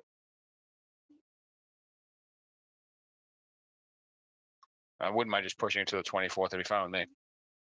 okay. Yep, that's fine with me too. Yeah, I'm good with either. Okay. Do we need a motion? Do we need a motion for that? So this is, you guys can vote on it if you'd like, but it's also, it is up to the chair's discretion to say, we're gonna cancel the meeting and move everything to the 24th. Okay. To the 27th, Okay. sorry. So given that that the commission is in agreement, I will go ahead and say that we will cancel that August 10th meeting, given that we have no new hearings, and push anything out to the August 24th meeting.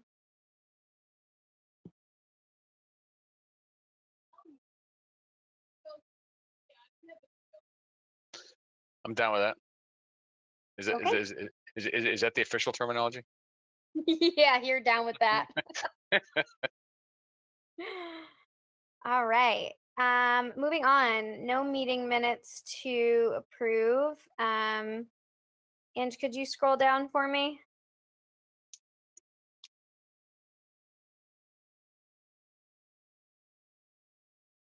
Oh, there we go. Thank you. So we do have some enforcements to talk about quickly. Our Hill Street and Elm Street lots 1 and 2. And I do believe, Angela, this is one that we did get a response back from Bill Hannigan for. Correct. I believe he CC'd you on the email response as well. Yep. There was an error on his team's side. They just had, they were backed up. They didn't get out there. I'm just trying to pull up the email that he sent me so I can read it in. It's all the way over here from Monday. He said, Angela and Amanda, this is on us. They authorized us to do the work back in February, and although we have had the wetlands reviewed and updated, we have not put the plans together yet. The good news is that when the botanists reviewed the site, although the vegetation was disturbed, the wetland soils were not. We'll be putting together the plans over the next week or so to get them to you as soon as possible. We will include Chuck Herron's report of the updated wetlands in the filing and file the project as a new construction for the driveway, house, and septic, etc. That way, the full scope of the project and the final resolution of the wetlands on the lot will be addressed in one filing. Once again, we apologize for the delay.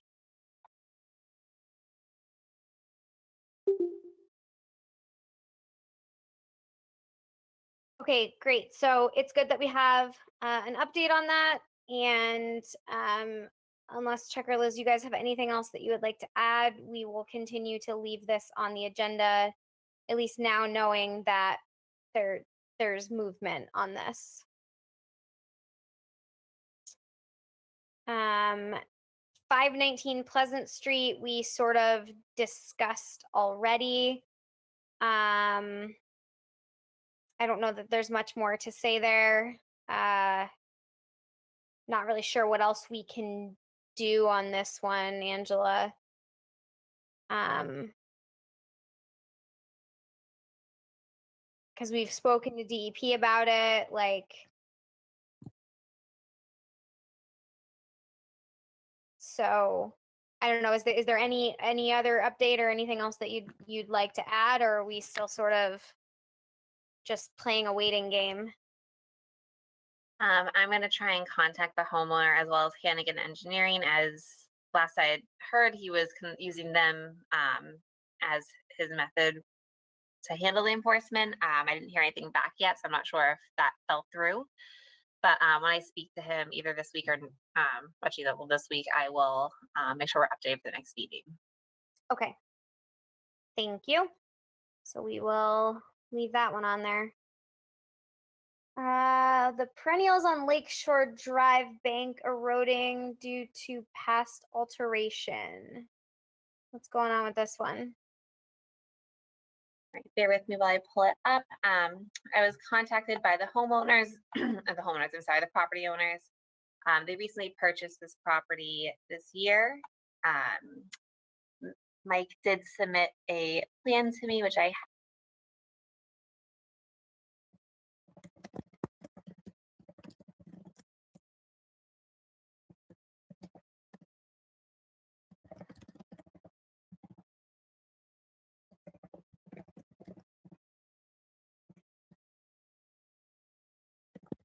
Angela, did you mean to mute yourself?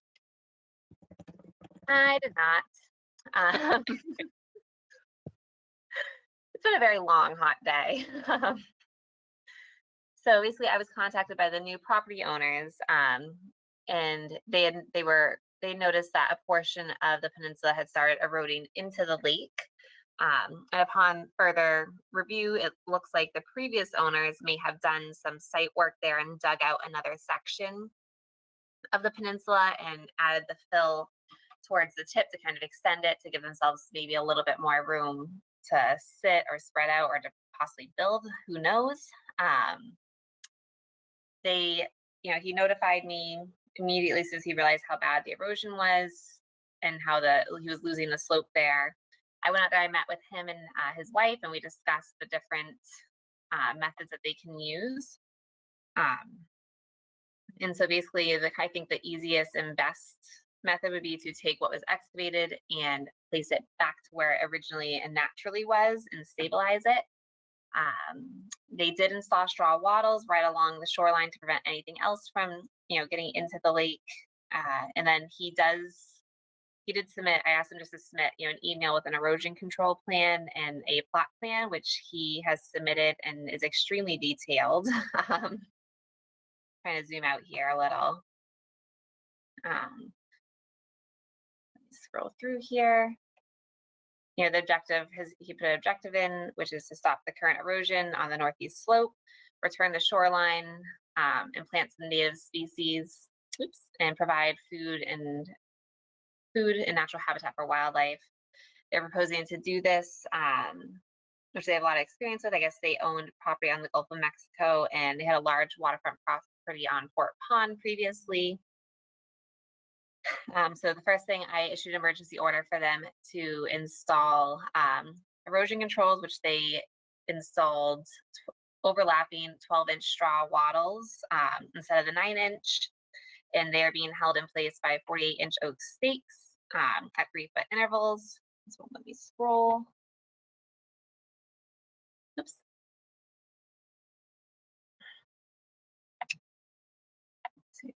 Zoom out here a little. He's able to operate the hydraulic equipment, so he was going to use a mini excavator to carefully remove the fill that was placed in the incorrect spot and put it back where it belongs. There's a very large depression that will start. It basically just a sandy depression, and it needs to be stabilized, and it should be refilled just to save the rest of the banking. Trying to scroll up here. This is very, very detailed. And so after they stabilize it and return the soils to where they belong, they want to do planting. They want to secure the banking with rolled environmental fabric first for erosion control. It'll also help retain water for the plants, and it'll protect the root systems until they're established. He's also proposing addition of large stones to stabilize the buffer area as a permanent solution around the entire north bank of the peninsula. Due to the current, there isn't a strong current, but there is still some current from the springs on the eastern cove and Fallbrook on the western cove, and there is a pull from the dam. So he thinks that would help restitute that. And there are quite a few trees that are toppling into the lake, so they want to try to stabilize the slope a little better by using that. He wants to hold off on planting into the fall. And he can line the face of the peninsula with a large stone and provide a more permanent, beautiful, and functional barrier against future erosion. And this will also provide habitat for young aquatic animals and will contribute to the health of the lake by providing platforms for nesting turtles and perching areas for birds such as the blue herons that visit the pond. Scroll here. If the commission agrees with this proposal, it'll be done under the ratified enforcement order. The way they execute, they stabilize the bank by reducing the slope and grading properly to provide a smooth and even flow of rainwater and snow melt. They would also use the landscape fabric as discussed, and it can be cut using an oversized X slice to allow planting at a later date and to expand and accommodate for plant growth. The entire slope will be dressed with undyed bark mulch to provide some level of cover and act as compost for future growth. And then the large stone would be placed after that to make an attractive and functional fascia in transition. It is important to place the stone prior to planting so not to damage the plants while placing the stone. This will come at a high cost, but the results would warrant that. And once those are placed, they would dig in approximately 150 plants, starting with low-growing junipers along the bank, which would grow into and around the stone, and then combinations of the plants named earlier. They did list a lot of plants, and I just kind of am giving you guys the Cliff Notes version. Provide color and food for visiting wildlife. Any plants that are disturbed to correct the damage will be replaced with 2 new plants. He lists where he'll be getting all the material from, all the local resources. And then he actually even submitted a timeline for when the project starts, decided by the commission. He's estimated about 30 to 60 days. The bank protection has already been installed. Grading should only take about 2 to 3 days. Landscaping should be 2 days. Stones placed should be 7 to 10 days, and planting should be 5 to 10 days. In his conclusion, he wants to let the commission know that him and his wife, Mary Beth, have lived in Leominster for over 40 years. They have building experience, have designed and constructed their Hill Street home. They transitioned a former YWCA waterfront camp from a neglected shell into a beautiful eco-friendly family retreat, and they have taken on other complex projects that they have owned elsewhere. And then they wanted to explain how they plan on using this property. The peninsula will not be a full-time home. They live 5 minutes away, and it'll be just an outdoor gathering and recreation area for their family. And they didn't put it in here, but they have 2 beautiful dogs that will love being able to play there.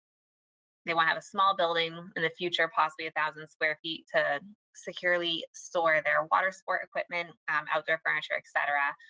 Last time I met with them on site, they informed me that somebody did steal their canoe off the property, so they understand that this would be another filing, but they just wanted to let the commission know what their intentions are for this land. Their intentions are to keep the property as natural as possible and properly steward it with a focus on attracting wildlife. And then he also included his contact information here, and he submitted a plot plan showing where the wattles are. And I did go out there and inspect them. They are installed correctly and exactly as I had asked him to install them. And that is his full proposal.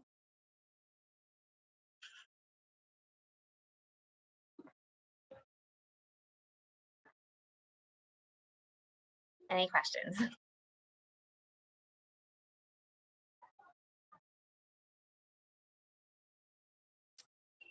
Seems pretty thorough and detailed and complete to me. It is. I should also say he did apply to be on the commission. He did ask, and so he does take this very seriously. And he's been very communicative the entire process. Even before he bought the property, he was contacting me to ask questions and see what I thought would be the best way to preserve this area.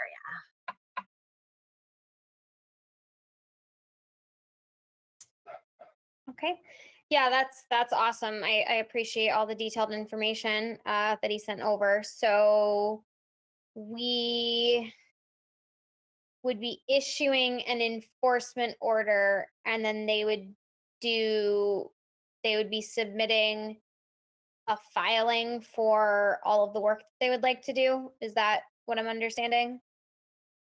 So I already issued an enforcement order due to the heavy rains we were having, where it was eroding at the tip of the peninsula. It was going right directly into the water, and you could see the erosion trails standing up there. It's really sandy out there. So I had issued an enforcement order for them to install straw. This is not verbatim, obviously, but to install the straw wattles immediately and submit a plan to rectify the situation, which they've done. So the commission today could do all this work under the enforcement order to allow it to happen quicker, which I think would be the best way to do it, so that we're able to stabilize the slope and put the soils back where they belong, instead of waiting 2 or 3 months for them to get an engineer and then to go through the state permit, wait for the state to comment on it. I think it'd be the better method to use the enforcement order to allow them to do the work. As well as if anything did happen, we could use, okay, it's under enforcement, you have to have this done by the state or you'll be fined by the state. And they did submit an extremely detailed plan. Yeah, so my suggestion would be to ratify the order and then reference the restoration plan and set a date from 2 years from, I don't know what today's date is, the 20, so I'd say July 27th, 2023, the work will be completed by. Okay, July 2023. Okay, so, all right, thank you. Sorry, I was trying to follow everything, and I think I'm just a little overtired, so my brain was not following that line of thinking at first. So, thank you. Okay, if we have no additional questions or comments on this, would I have a motion to ratify the enforcement order that was issued by the agent, and also to allow the work that needs to be done to proceed under the enforcement order, with the understanding that the work would be completed by July 27th of 2023. This is Chuck. I'll make that motion. Great, thanks, Chuck. Do I have a second? This is Liz, I'll second. Thank you. This is Angela. The rest of it will be done by roll call. Chairwoman Amanda Lansing, how do you vote? Vote aye. Wonderful. So the motion carries to issue an enforcement order, excuse me, for the peninsula on Lakeshore Drive into Lake Samoset, excuse me, with the dates discussed. Okay. Moving on, Johnny Appleseed Lane Lot 4B, some sediment and runoff deposited. What happened there? So I was contacted by a member of the DPW that there had been some runoff and sediment issues over on Johnny Appleseed Lane. You may remember we did do an RDA for a house there at Lot A, I believe this is Lot B. which is on the other side of the stream. It's technically out of our jurisdiction, but due to the heavy rains, and there was a trench that was left open, there was a heavy washout. I do see that Chuck Raymond, Chuck Karen was hired by the property owner immediately within an hour of me contacting him with the enforcement to rectify the situation. I'm just trying to pull up his report here. I typed in Chuck Raymond into my emails instead of Chuck Karen. A common mistake. I do it a lot. So let me see here. So originally I thought that, when I had gone out to the site, it was very difficult for me to see how much sediment was in the stream. So Mr. Karen did go out there and he did evaluate it. I'm just gonna try and share this email. It's not letting me share it, so I'll just read it in. Good afternoon, Angela. Mr. Collette contacted me yesterday regarding the erosion event occurred in this project at Johnny Appleseed Lane.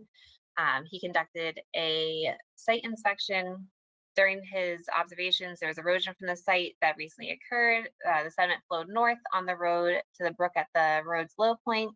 Sediment also appeared to have reached the low point in the brook from the south, unrelated to Mr. Collette's project. There was a significant erosion observable at the road on 2 lots to the south. At the time of my visit, cleanup activities were being conducted by Mr. Collette and his employees. The sediment had been removed from the roadway and they attempted to sweep the road, but due to the continuing wet conditions, that likely can't be continued until pavement dries, which they did do this week already. I just want to clarify, at the time at my visit, they were installing silt fencing along the lower edge of the site, which has been completed. Where the sediment entered to the brook, there was only a minimal sediment present, no more than a few shovelfuls of sand. He went down and evaluated the brook downstream. In 2 locations, making observations of the brook's condition is difficult because of how thick the vines are, which I can also agree with. He did observe some small deposits of sediment that were recent, either due to minimal sediment reaching the brook or due to the brook's steep gradient washing the sediment away. The volume of sediment in the locations are minimal. His recommendations is that due to the sediment not being extensive and in the long term, it's unlikely to significantly impair the brook. It's been my experience that removing sediment from wetlands and streams can cause significant impacts, including soil compactation, vegetation removal, damage, and additional sedimentation. Accordingly, removal is usually only warranted if the sediment is resulting from a serious impairment of wetland functions. In this instance, I believe that attempting to remove the sediment from the stream would have serious negative impacts. Excuse me, and it's better to leave it in place. He did make some erosion control recommendations for silt fencing, which has been installed, as well as hay bales, which has been installed. He details that they will be entrenched 4 to 6 inches in all hay bales, except they had to put some temporary ones for the driveway, which will not be staked in. This has all been completed already.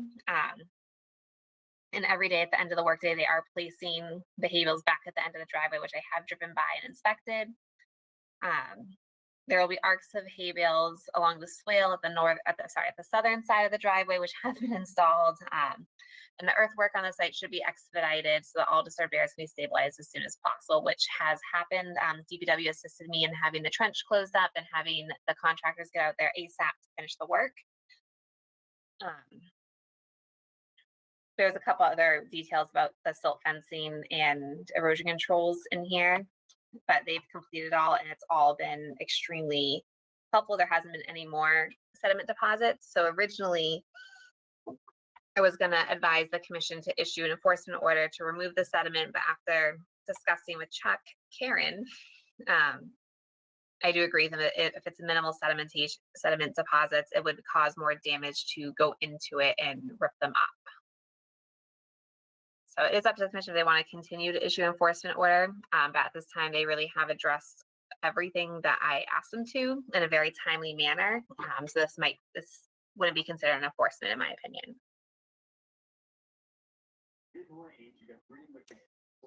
Okay, awesome, thank you. Yeah, I mean, I guess I tend to agree with you, especially if you've been out there and you're happy with the work that has been done. Chuck or Liz, do you guys have any strong feelings on this one? No, I'm good. Same here. Okay, then, Angela, I think we're all in agreement that this one would not justify a enforcement order. Thank you. Moving on, Lindell and Maple Avenue is a DPW project. Had added some drainage while maintaining the easement roadway. What's going on there? So I'm not sure if the commission remembers, but the DPW had come to the commission with a permit for the maintenance of an easement that runs along the stream that comes out of Roach Pond, or Pierce Pond, I guess it's called now. There's a sewer line easement there. They had to replace a bunch of the manholes as they hadn't been maintained in over 40 years, and they were crumbling. They were old brick manholes. While they were working on the maintenance there, they did have to take out a couple trees, which is an exempt activity, as well as they had to build up a couple areas in the roadway that had just been damaged over time. So there were a couple issues and complaints through this project. There's a DPW easement. It is city owned. They do need to maintain the roadway. But during that process, in maintaining the roadway, there was some negative impacts to some of the abutters who lived there.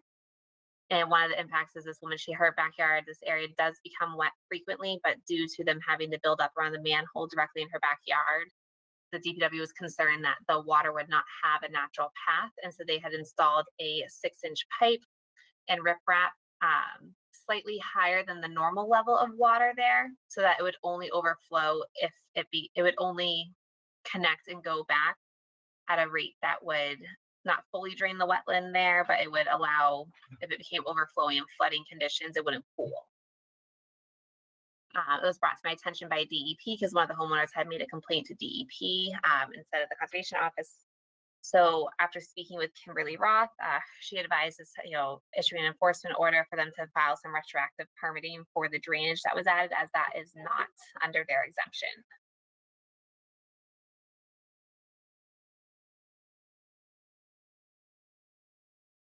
Okay, great, thank you. So this one we would need to vote to issue the enforcement order, or have you already issued it and we just need to ratify it? I'm sorry, man, I didn't hear that. Sorry, so for this one, just confirming, this is one that we would need to vote on issuing the enforcement order, or have you already issued it and we would be ratifying it? So this would be to issue it, as I was the person who represented the DPW on the RDA. I did not write an enforcement order, so it would be up to the commission if they want the DPW to do an RDA or a notice of intent for the drainage that's already been installed. Gotcha. Okay, thank you. Yeah, so I think hearing what the guidance from the state was, and if this was not part of their original design that we approved, I would be inclined to issue the enforcement and require them to do some retroactive permitting. But Chuck or Liz, do you guys have an opinion?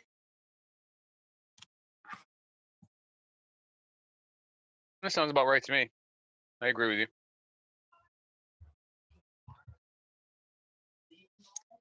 Would we want them to issue a request for determination or a full-on notice of intent?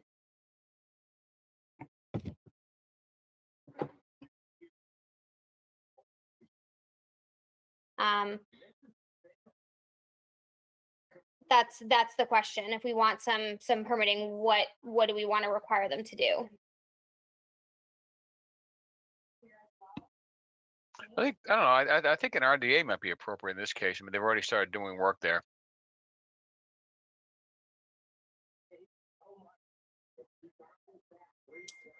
What do you think? Yeah, considering the original work was done under an RDA, I think just getting that on the record so that we have plans, we know where things are. I think that it requires a full notice of intent. Yeah.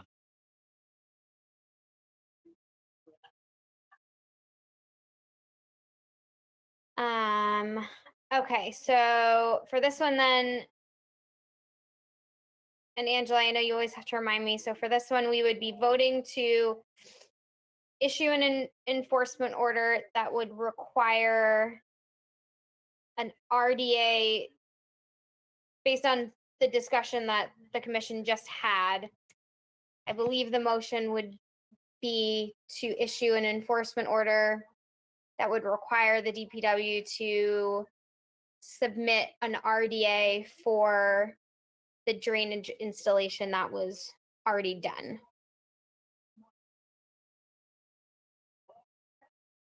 Does that sound right based on our discussion? I just want to make sure that I'm wording it appropriately. Yes, that does sound right.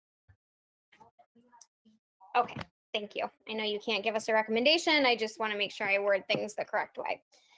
So do I have a motion to issue an enforcement order for the DPW project on Lindell and Maple Avenue, requiring the submission of a request for determination of applicability to the commission for the drainage work that was done that was not approved under the original RDA?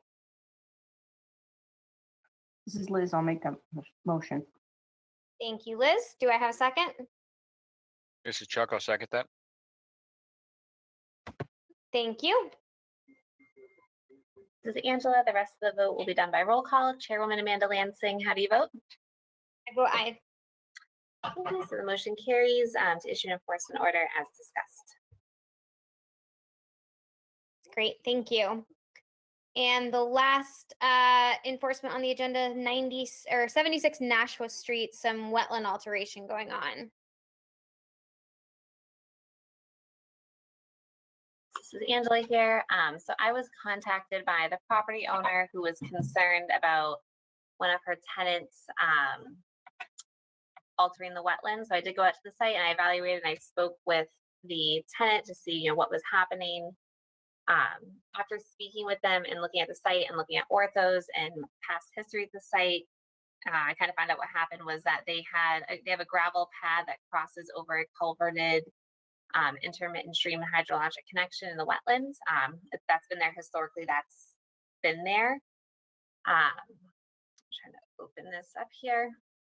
And so when I went out there, can I share this screen?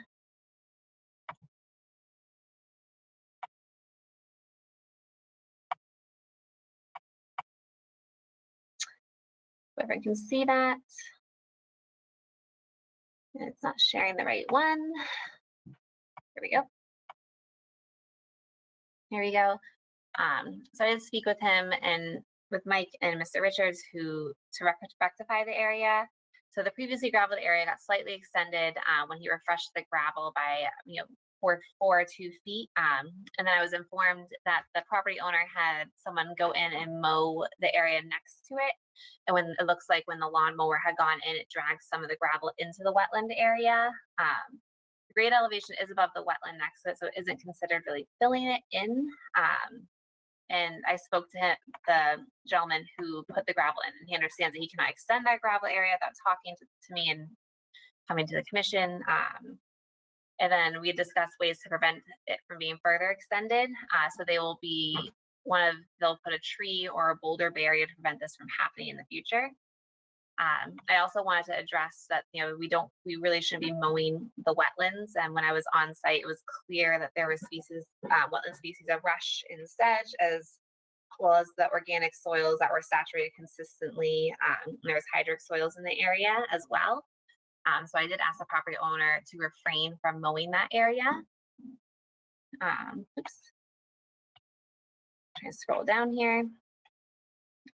Can the commission see this is the wetland area that was mowed and altered by the mower going in there, and you can see the gravel area there. I'm standing on the gravel area looking out into where the construction yard is, and this is off of Nashua Street, so it is a very industrial area, I guess is the best way to put it. You can see the fresh gravel versus the older gravel. It does kind of look like regrinds in this photo, but when you're on, that was just because we had a heavy rain that morning, but it is gravel. So I did issue an enforcement order. And my sharing has paused. So let me do this here. So I issued an enforcement order, basically due to the mowing and disturbance of the wetland from the lawnmower. And the enforcement order basically states to that the property owners, agents, permits, all others shall immediately cease and desist from that activity and altering the buffer zone and resource area. And then I wrote in, the property owner shall take the following actions: cease mowing the wetland and keep all machinery out of the wetland and stream. To place a barrier, either a boulder or log, is fine to prevent machinery from accidentally entering the wetland and create a visible boundary. So that was the enforcement order that I had issued. So I'm not sure if the commission would like to ratify that. Due to the organic soils on site and the vegetation that's there, it was a small alteration. So I don't think that they would need to restore. I think it'll kind of come back on its own. And the contractors did rake out the gravel and put it back where it belongs that had gone in. But that is where that is. And I believe the property owner is on the call listening.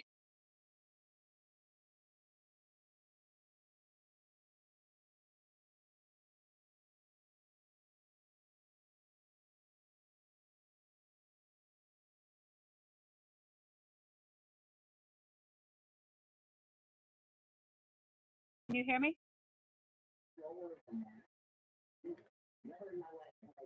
Okay. Hi, yes, could you please state your name? Ingrid Johansson, can you hear me? Yes, I can hear you.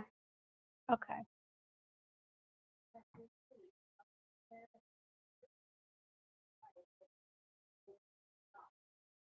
I can hear someone talking in the background, but I can't make out what they're saying. Not sure what you're hearing, but what did you have a comment? The gravel that had been put in there, that had been increasing by Jeff Richard, adding more and more and more. He has repeatedly used that property for a dumping ground for his, and Mike has used that property over there for a dumping ground. There's also leaf waste. There was wood that they just threw in there. I picked up a lot to try to clean up. I've repeatedly asked them by letter, by certified letter, to clean up that property. They've left like dirt, other gravel, just from their jobs on the opposite side of the trench, which is no-go. I really haven't given them permission to make an extension into that that wetland area where that gravel is. And so I'm not just concerned about the gravel. I'm concerned about them using that wetland area for the dumping for a dumping ground for their jobs. I've picked up 2x4s, like piles of 2x4s, and there's still a pile, but there was a lot of poison ivy in the area, and I was unable to clean that out. I'm very concerned about this dumping habit that they have, and that's why I called Angela to go over there, because I was just not being listened to. And at this point, because it continued to not be cleaned up, I'm going to be having to take other actions because of this behavior. And it's not just been this year. It's been they've been there for quite a few years, and it's just gotten worse. And so that's what I have to say.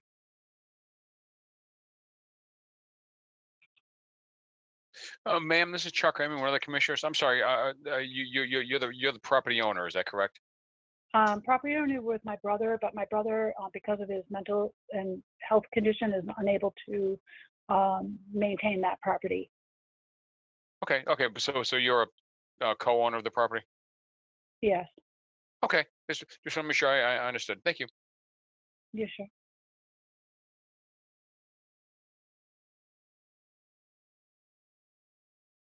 Yes, thank you. I appreciate your comments and I appreciate you bringing the problem to the agent's attention. Obviously, we want to make sure that we address this properly. Angela, you said you have already issued an enforcement order. Did I hear that correctly? Correct. Okay. So we would be voting to ratify that. Yes. And we would need to choose a date that we would want something done by, correct? No, not necessarily, because the enforcement order that we're under discussion is for the wetland alteration, which is the mowing of the wetland. When I was on site, while the site isn't necessarily pretty, it is a contractor yard, which it's kind of historically been. If you look at the orthos, there's always been vehicles there. There's always been materials being stored there. It's all primarily on the paved area. I didn't see any dumping. I didn't see any chemicals, any hazardous waste, or any fill materials being dumped into the physical wetland area on site. But I can notify, that the health department also didn't have any record of that happening at this time. So this enforcement order is solely for the wetland alteration that just happened. It basically is saying, please cease and desist from mowing and to place a boulder and log there, which Mike, the gentleman who is renting from Ingrid, is going to contact me once he has it placed. So if you want to set a date for the boulder to be placed, or the barrier to be placed, that would be something we could set a date for. Because the gravel in the wetland was very minor and they were able to rake that out pretty quickly. Okay. Chuck or Liz, any thoughts? Do you want to set a date for them to at least make sure that this problem is rectified, and then we can keep an eye on the property to make sure, Well, in terms of what Angela just said, she said that the gravel and other debris have already been removed, and really just a matter of waiting for the wetland to grow back. Is that correct? Is that my understanding? The wetland plants, I mean? Correct. And for a boulder or log to be placed to create kind of a physical barrier, which with the business they run, they come across very easily.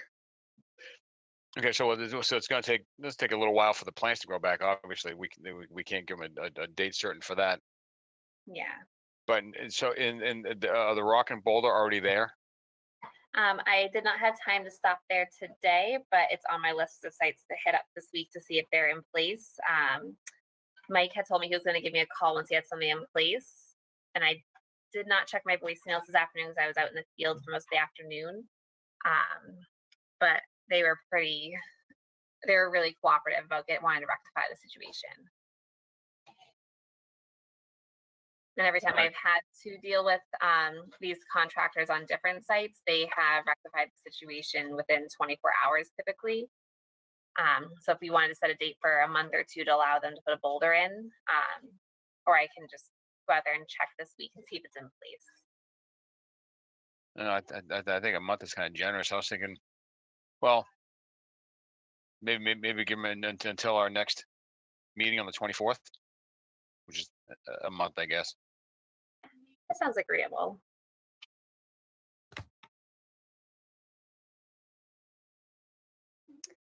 Yeah, I think a month is a good amount of time. Yep. And then, I guess we'll keep an eye out, like you said, unfortunately, because we haven't seen anything being dumped into the wetland. There's nothing we can do about it right now. But given the concern of the owner, I think it's definitely something to keep an eye on so that we can make sure that that is not happening.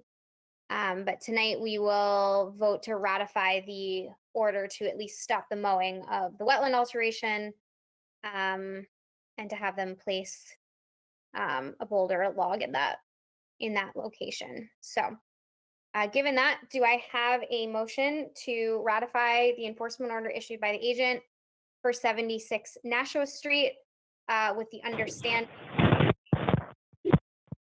the work to be completed to kind of rectify that will be done by our August 24th meeting. This is Liz. I'll make that motion. Thank you. Do I have a second? This is Chuck. I'll second it. This is Angela. Thank you, Chuck. The rest of the vote will be done by roll call. Chairwoman Amanda Lansing, how do you vote? Oh, aye. Thank you. So the motion carries to ratify and amend the enforcement order for 76 Nashua Street to include the date for the boulder or log placement for our next meeting, which is August 24th. Great. All right, it looks like we have one emergency certification, Lake Samoset area, Sandy Beach. Some trees were damaged. Yes. Yeah, you want to just give us a rundown? Yes, so I was contacted by Peter Lanza as well as Mr. Ardinger, the city councilor, about this. One of the trees, they're not sure if it was hit by lightning or if it was hit by another tree or if just the heavy winds and the rain, but it snapped basically directly in half, and there was a widowmaker kind of hanging out.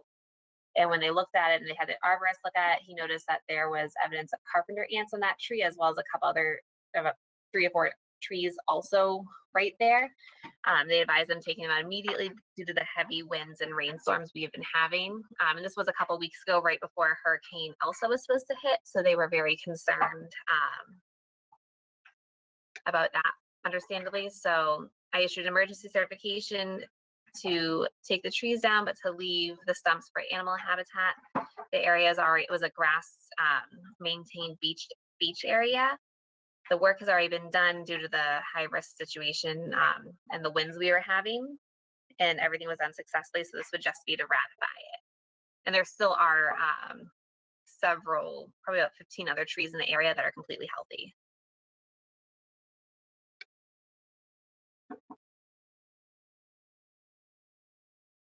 Okay, awesome. So we just have to ratify the emergency certification, correct? Okay. I know I ask you that all the time, but I get so confused sometimes with all these different things. So thank you for always reminding me. If I didn't have my notes here, I wouldn't know what was going on. So do I have a motion to ratify the emergency certification issued by the agent for the Lake Samoset area, Sandy Beach, for the trees that were damaged? This is Chuck. I'll make that motion. Great, thanks, Chuck. Do I have a second? This is Liz. I'll second. Thank you. This is Angela. The rest of the vote will be done by roll call. Chairwoman Amanda Lansing, how do you vote? Vote aye. Thank you. So the motion carries to ratify the emergency cert for the Lake Samoset area, Sandy Beach of the Lake Samoset area. I apologize. All right. And looks like last thing up on our agenda tonight is a budget request to transfer some money from our WPA fund to help fund an intern position. Angela here. So I had noticed that the clerk's office, they recently had hired an intern, and it was really a wonderful experience for them. The young man who's working for them has been working really hard. He's been really helpful. He's even helped me out in my office a little, and it's something that takes a huge, it's helpful and it's giving back to the community, but also takes a huge burden off my back for administrative work. And it gives me an opportunity to kind of share what I do and share some knowledge with people who might be aspiring conservation agents or aspiring environmental scientists. The only issue I've had is that, I think due to the pandemic and due to the state of the economy, it has been very hard to find an unpaid intern. And so I know that we do have our Wetland Protection Act fund that our fees are paid into, and I know we can only use that for very specific things. I believe this might be one of the things that we could use that fund for. So I wanted to bring it to the commission, see how everyone felt about that, or if they wanted to, look into it further.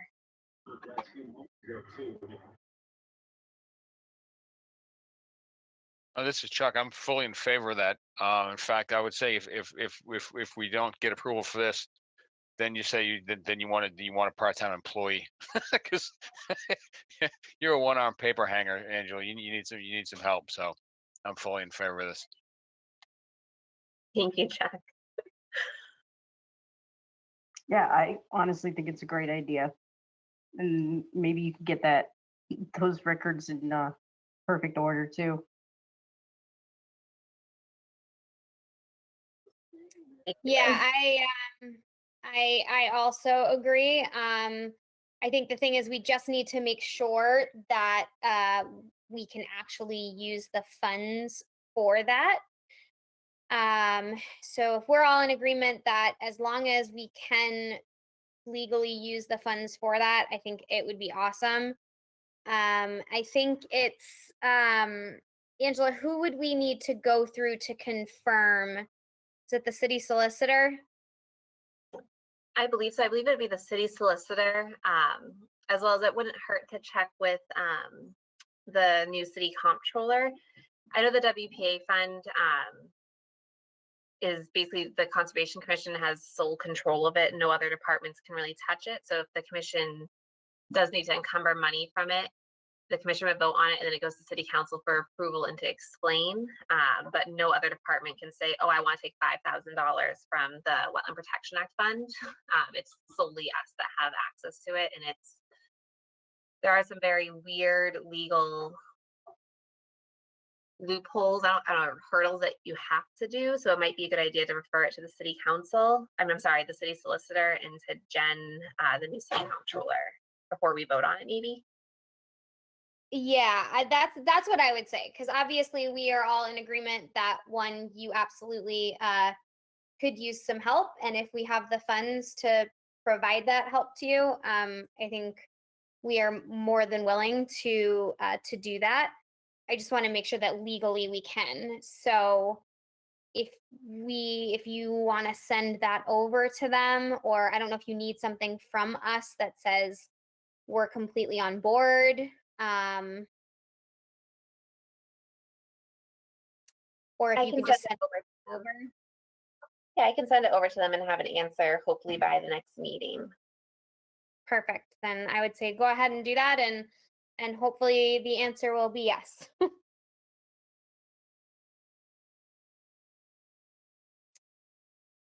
All right.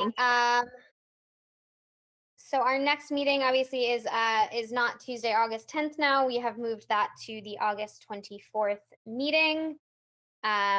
So that will be our next meeting. I know this was a longer meeting than we've had in a while, guys. I appreciate you all hanging in there. I really just wanted to get through some of that stuff that's been on the agenda for a really long time.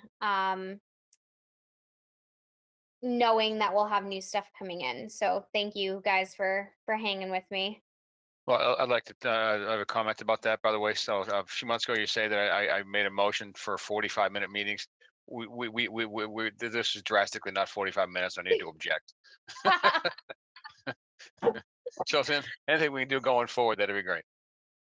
Yeah, exactly. So I'm glad we got through everything. I know this was long, so thank you guys. So if there's no other questions, comments, concerns, I will ask for a motion to adjourn tonight's meeting. So with my previous comment in mind, I'll make a motion to adjourn. Okay. Do I have a second? And I will second. Great, thank you. This is Angela. I also agree with Chuck's motion. The rest of the vote will be done by roll call. Chairwoman Amanda Lansing, how do you vote? I vote aye.